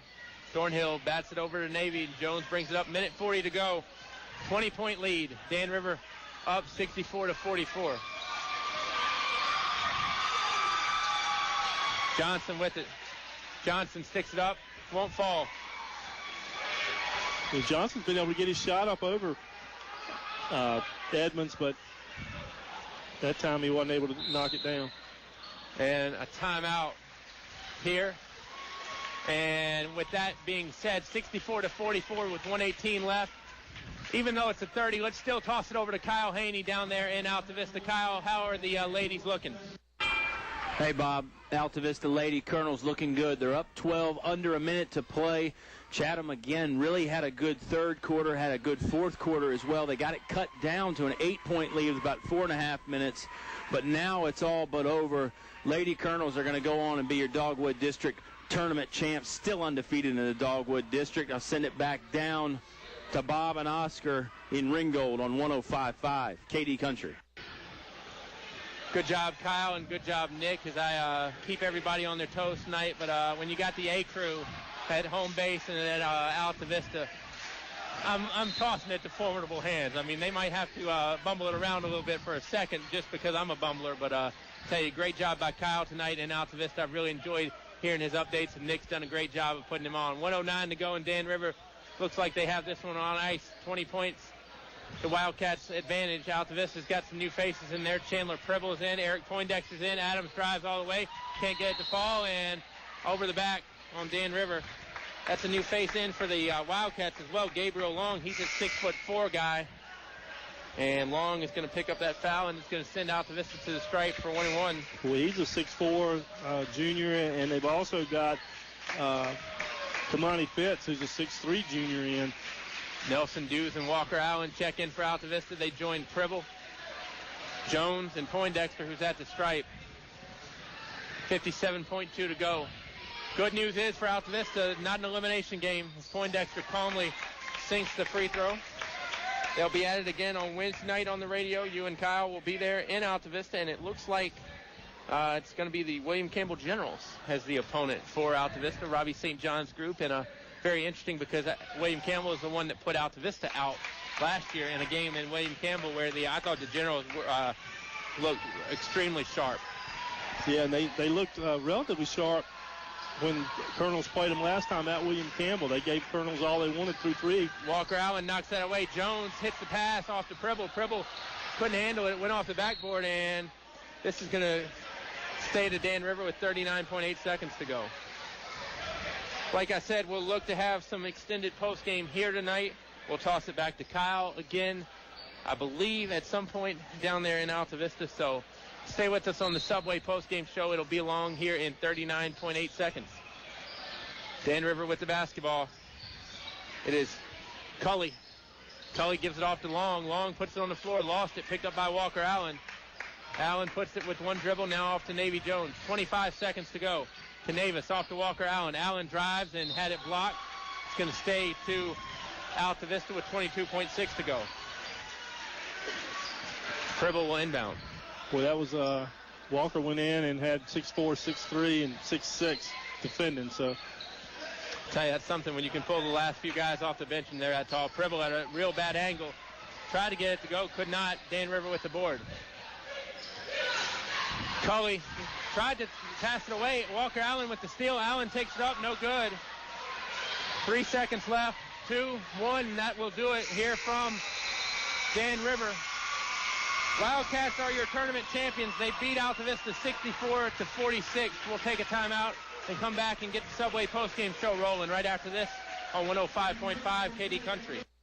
It's cold in here. Will your heating system keep you warm this winter, or will you spend a cold evening shivering under the covers? Have your heating system inspected today by Tyree Little's Heating and Cooling. Kent Tyree has over 20 years experience and specializes in heating, air, plumbing, and electrical. Licensed and bonded. Call for an appointment today. 309-2266. 309-29 888-222-66. Tyree Little's Heating and Cooling. It's tough out there trying to stretch each paycheck a little farther than the last one. It means cutting costs. And one of the best places to start is at Eric Fletcher State Farm Insurance. Because I'll do a discount double check to make sure you're getting the car insurance discounts you deserve, up to 40%. So give Eric Fletcher State Farm Insurance a call today. Because being there to help keep more of your money in your pocket is why I'm here. Like a good neighbor, State Farm is there. Like a good neighbor, State Farm is there. McDonald's is a proud supporter of the community it serves daily with mouth-watering Big Macs and golden fries. In the spirit of community, McDonald's is pleased to sponsor the Altavista basketball teams as they battle through the tournaments. Good luck. McDonald's is the best place to celebrate a Colonel win, and they always invite you in for a tasty meal. Don't forget to try the new Fish McBites. McDonald's, Main Street in Altavista, cheering the Colonels on to victory. You're listening to award-winning coverage of the Altavista Colonels on 105.5 KD Country. 64-46. Dan River with the victory here at the Dogwood District Tournament Championship. And I think we are going to go to Kyle Haney one more time from what I understand at the Altavista High School. The Lady Colonels are the Dogwood District Tournament champs over there. That's Kyle. Hey, thanks, Bob. Altavista 46-37 winner here from Altavista High School. They take down the visiting Chatham Cavaliers. As I said, Chatham, very good second half. They were not going to go away quietly. Give you some unofficial end of the game point totals here for the Lady Cavaliers. They were led by Tori McKenzie. She had 13 points, 12 of them in the second half. Brianna Jones had 2 points. Megan Fitzgerald with 4. Jalea Jiggets had 8 points. Iman Lee had 2 points. Cassie Rourke had 1 point. And Tayana Lee had 3 points on the other side for the Lady Colonels. They were led by, who else? Sydney Morris, 15 points, 12 rebounds, 3 blocks. T.T. Dews with 2 points. Chelsea Robinson with 8 points. Kayla Lee having a nice game with 12 points. A bunch of those were from the free throw line. Erica Wilson hit the buzzer beater at the end of the third, had 2 points. Casey Cox had 2 points. Kalia Donegan had 2 points. She had about 6 or 7 on the glass as well. So Altavista, nice job rebounding in this one, and maybe that was the difference tonight against the Chatham Cavaliers. Next game for the Lady Colonels, as we've talked about, is Tuesday night here against an undetermined opponent, but that game will be at 7 o'clock, and it'll be live on 105.5 KD Country. Chatham Cavaliers moving on as well, but they're Division II, so you got the same situation that Bob, you guys have down there in Ringgold. Dan River, Division II, Altavista, Division I. Won't match up in the regional postseason anyway, but all 4 of these teams that we've covered tonight moving on. Good seasons all the way around. And we'll take another time out here from Altavista, give Bob and Oscar a chance to collect their thoughts, and then we'll be back in Ringgold. Lady Colonels a winner, 46-37 on 105.5 KD Country. Want a tire that offers enhanced safety for you and your family? See me, your Michelin dealer. Whatever you drive, chances are I have a set of Michelin tires that delivers the safe ride you want for you and your passengers. Michelin's advanced tread designs and special rubber compounds can provide exceptional grip, even on the wettest roads. So drop in today, and I'll help you get the drop on rain this season. Find the right Michelin tire and get expert service at Perkins Twin Tire Altavista and online at PerkinsTwinTire.com. In the past century, our community has grown, and Finch & Finch Funeral and Cremation Service has grown too, alongside the families they've known for so long. Finch & Finch is proud to have served you over 100 years. A family business, Finch & Finch Funeral and Cremation Service, dedicated to your service. Finch & Finch Funeral Homes. We're here because we care. Heard of Moose? The Altavista Moose Family Center proudly supports Altavista High School athletics. Moose International is a family-centered, community-based organization that has been serving the Altavista area since 1952. The Moose Family Center on Lynch Mill Road in Altavista wants to wish the Colonel basketball teams good luck in the playoffs. Give the Moose Family Center a call at 369-6945 today to see how they're bringing together the Altavista community. Moose, a family fraternity. You're listening to award-winning coverage of the Altavista Colonels on 105.5 KD Country. Altavista falls 64-46 over by the Dan River Wildcats. Let's go over some all-district selections. Oscar, you want to take care of that while I'm reading the points? Let's start with the honorable mention and work our way up. Absolutely. From honorable mention, Avi Daniel from William Campbell, Kalen Gilbert from Gretna, Virgil Glass from Gretna Jr. was also honorable mention. Tyrone Adams for Dan River, Terrell Edmonds from Dan River, Rod Glover from Appomattox, and Richard Hubbard was also honorable mention from Altavista. Looking at the second team, Colby Harrison from William Campbell, Tyler Best from Nelson, Ray Giggets from Chatham, Chicago Ferguson from Appomattox, and then rounding out that final group was Demetrius Johnson of Altavista. First team all-district. Both Dan River and Altavista with 2 players each, joined by Javon Bennett, Gretna sophomore. From Dan River was Bayshawn Jones and Tyquone Adams, both seniors, and then Altavista threw 2 sophomores on the first team with Juan Thornhill and Darius Johnson. Darius Johnson takes home Player of the Year, District Player of the Year for the Colonels. Kenneth Murphy taking home Coach of the Year for Dan River. So, the 2 dominant teams in the league really racked up with 4 spots on the first team, Coach of the Year and Player of the Year, as you would expect to see. Dominance by these 2 teams throughout the regular season and during the tournament. Yeah, I don't think we can argue really with those selections at all. And, the thing about the district this year, maybe not that one stud player like they've had in the past, Oscar, but I would say a lot of solid choices. And, obviously no knock on Darius at all, but I think that Player of the Year award could have gone several ways. You look at it, either, historically that's gone with the team that's either been first or second in the district. But you look at that first team with Bennett, Bayshawn Jones from Dan River, Tyquone Adams, and Juan Thornhill, Darius Johnson. You could make an argument for just about any of those being Player of the Year in the district.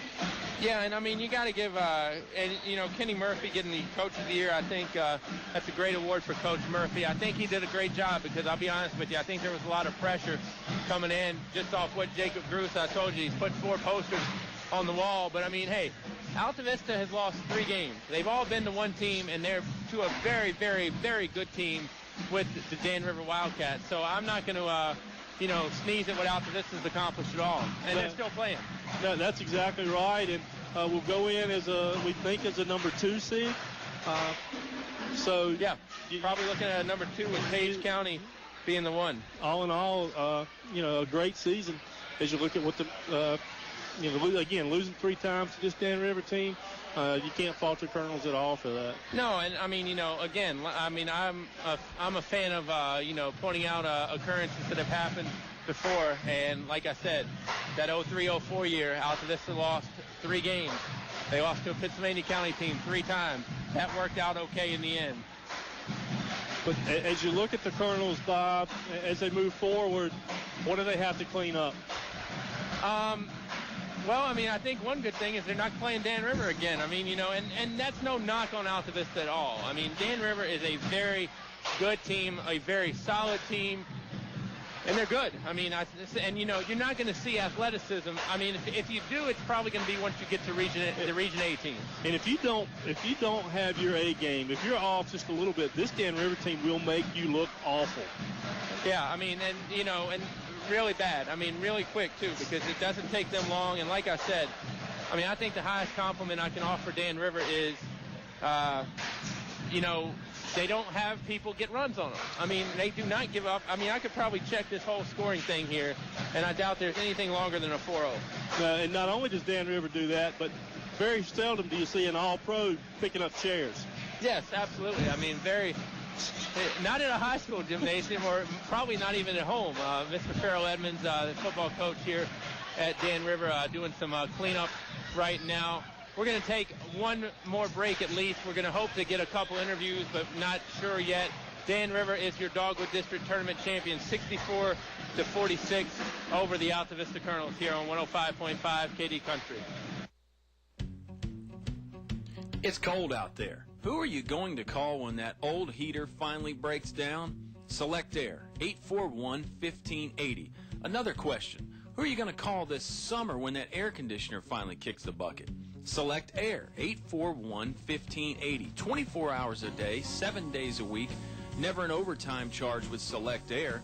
Call Donnie at 841-1580 for a free estimate or online at selectair.webs.com. A short drive will save you money.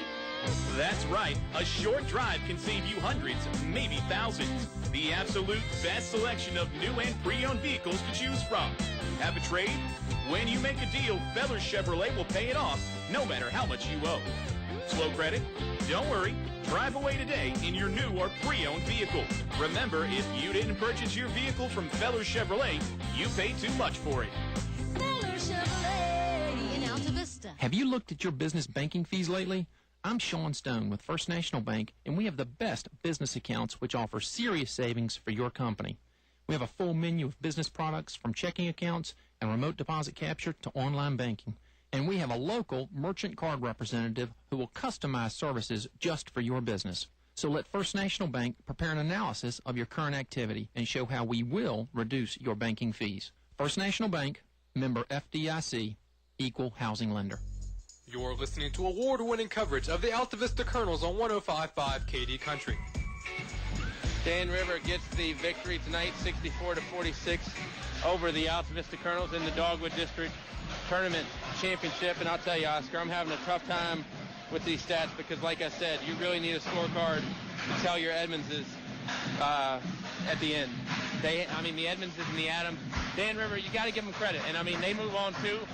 They'll probably get a home game the first time. After that, you don't know. They might have to go up to Goochland, I think, is where the James River District site is normally, to take on Buckingham.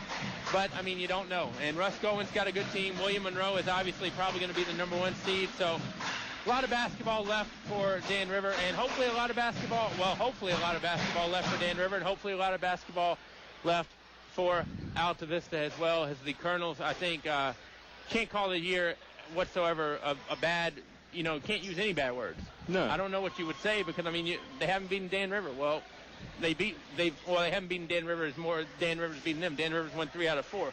Well, guess what? We can look at that schedule, and there are a lot of teams that haven't beaten Dan River once. Dan River, and since that loss to the Colonels, that might have been the wake-up call to this Wildcats team, too, because since the loss to the Colonels, Dan River's been pretty much on another level.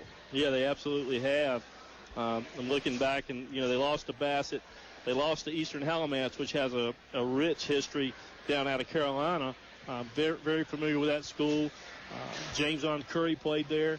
So, again, nice history there. So, once they lost to the Colonels, Dan River's been on a tear. Yeah, have not lost since. And I think you credit a lot of that to Coach Murphy. Oh, absolutely. And, the only game that's been in single digits was that 67-58 win here in Ringgold on senior night 2 weeks ago. Other than that, everything's double digits. Take your hat off to Dan River for that reason. But take your hat off to Altavista. 3 losses, all to Dan River. The Colonels are not done. And I think, in a way, I think it is an absolute blessing that they have William Campbell in the regionals, because I guarantee you, Juan Thornhill and others remember how their season ended last year. That's absolutely right. And, that, again, the Colonels being at home will certainly help that. And but they're not going to take that team for granted like they did last year. And I expect that they'll rebound strongly as they have after each loss that they played this year. And and the Colonels team was different last year. Let's not sugarcoat it. They were younger. They had some good seniors though too. But that's out of my 10 years of doing games. That's one of the games where I've really seen Altavista never really got in the game at all. They had it handed to them, and like I said, I think that is in a way a thing of remembrance for Altavista this year, because I don't think, if I could have picked my opponent, even though it's a Dogwood District school, even though you played them twice, I think William Campbell might be the perfect team that Altavista could see. Now, don't take anything away from Robbie St. John's group, because they're very, very good. But I just think Altavista right now, they have refocused so well after each loss this season. It can happen. If it can happen one more time, now you got to play undefeated basketball the rest of the way until maybe that regional final, and you have the luxury. But then you got to go somewhere like William and Mary or Richmond for a state quarter if you're in it. That's right, and you know, I'm sure you still have nightmares from William and Mary. Yeah, Aaron Rowan and I got to be good friends. He was like a CAA Player of the Week at one point this year because he's on that Richmond football team. But definitely a big thing for that. We'll take one final break, come back with maybe an interview, but definitely we'll put some bows on a box with stats, final scores, players of the game, and more. Altavista comes out on the short end, 64-46 against Dan River right here on 105.5 KD Country.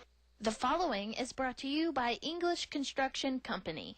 What do basketball, choir, drama club, and marching band all have in common? They're all high school activities that offer learning opportunities not necessarily found in the classroom.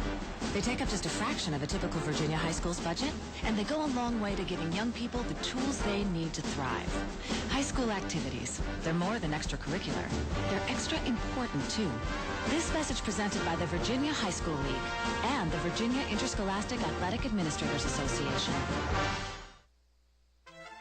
Try a variety of daily lunch specials priced under $4 at El Cazador Restaurant. The people that brought the first Mexican food to the area 13 years ago and still going strong 7 days a week. Come by for Mexican or American food, all reasonably priced, with drink specials and great service too. Voted best Mexican restaurant by you, their customers, El Cazador Mexican Restaurant, Main Street in Altavista. El Cazador Mexican Restaurant thanks you for your loyalty and your business. It's cold in here. Will your heating system keep you warm this winter, or will you spend a cold evening shivering under the covers? Have your heating system inspected today by Tyree Little's Heating and Cooling. Kent Tyree has over 20 years experience and specializes in heating, air, plumbing, and electrical. Licensed and bonded. Call for an appointment today. 309-2266.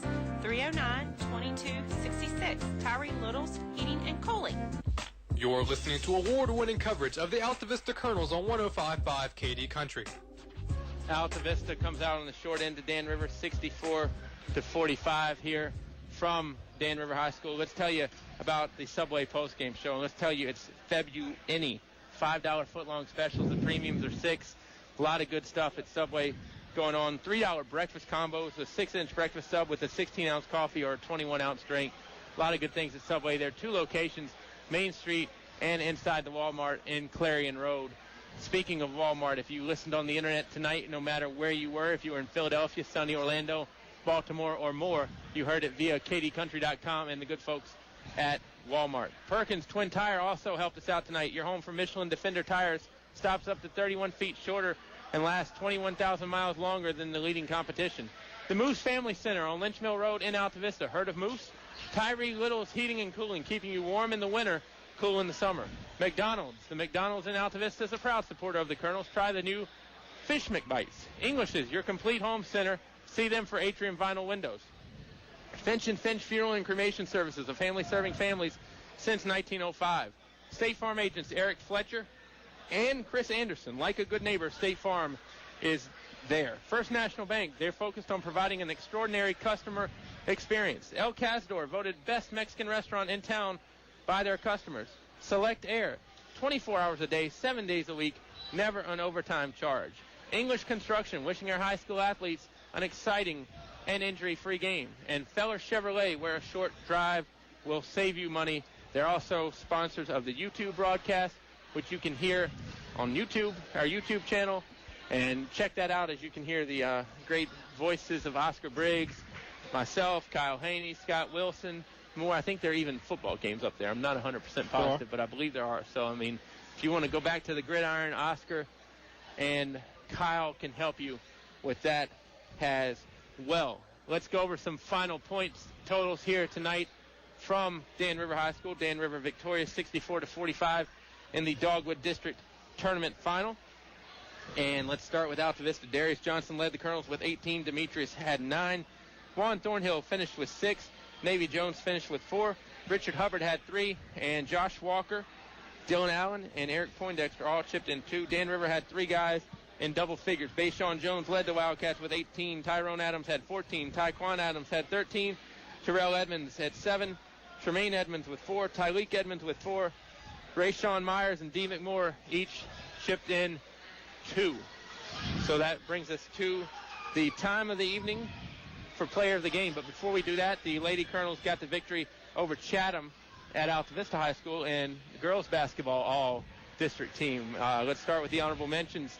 They include Kayla Lee from Altavista High School, Chelsea Robinson from Altavista High School, Ashley Cheatham from Appomattox High School, Iman Lee from Chatham High School, Carly Smith from Dan River, Katie Cox from Gretna, Kayla Dooms from Nelson, Kelsey Sly from William Campbell, and Kristen Smith from William Campbell. A lot of underclassmen on that team. It's about a mix of about 4 and 5 or 5 and 4, whichever way you want to go. Second team all-district, Kalia Donegan from Altavista, Gretna's Andrea Sanchez, Aja Vest Turner from Nelson, and Chatham throws on Tori McKenzie and Julia Jiggets. And finally, that brings us to the first team, TT Dews and Sydney Morris, both from Altavista, Brianna Jones from Chatham, Brittany Venable from Dan River, and Emily Stottmeister from Nelson County. Stottmeister is your player of the year. Deborah Spencer is your coach of the year. Oscar, I think it's time we put a bow in the box because I think we have talked enough for one evening. Let's go with players of the game. And since I am rude, I will go first tonight with Dan River. I'll tell you, he wasn't a big man in terms of the scoring column, but I didn't think Tyquan Adams made a lot of mistakes for the Wildcats. 13 points. He was all over the place and really just had a solid game, but I wouldn't be opposed if you went another direction.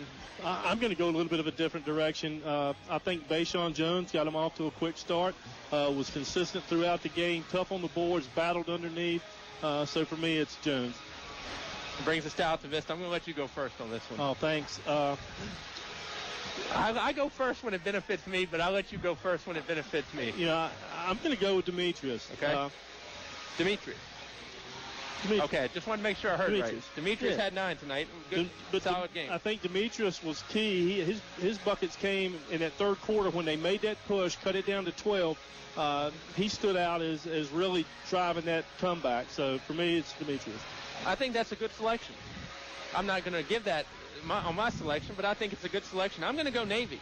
I thought Navy came in, and, Canavis still has not played what I would call major varsity minutes yet in terms of, hey, here you go. Here's the district tournament final here for you. So I'm going to go Canavis Jones as my guy for player of the game. I would, it was between those two for me, and I think certainly Navy stood out as he's going to cause people some problems defensively as we moved in to regional play. I'll tell you, Kyle Haney and Nick Bailey, if we were a tag team, they were a solid 1-2 tonight as well. I thought they did a great job. Kyle with the updates from Altavista, and Nick was punching all the buttons. And I'll tell you, he's flawless with the capital F.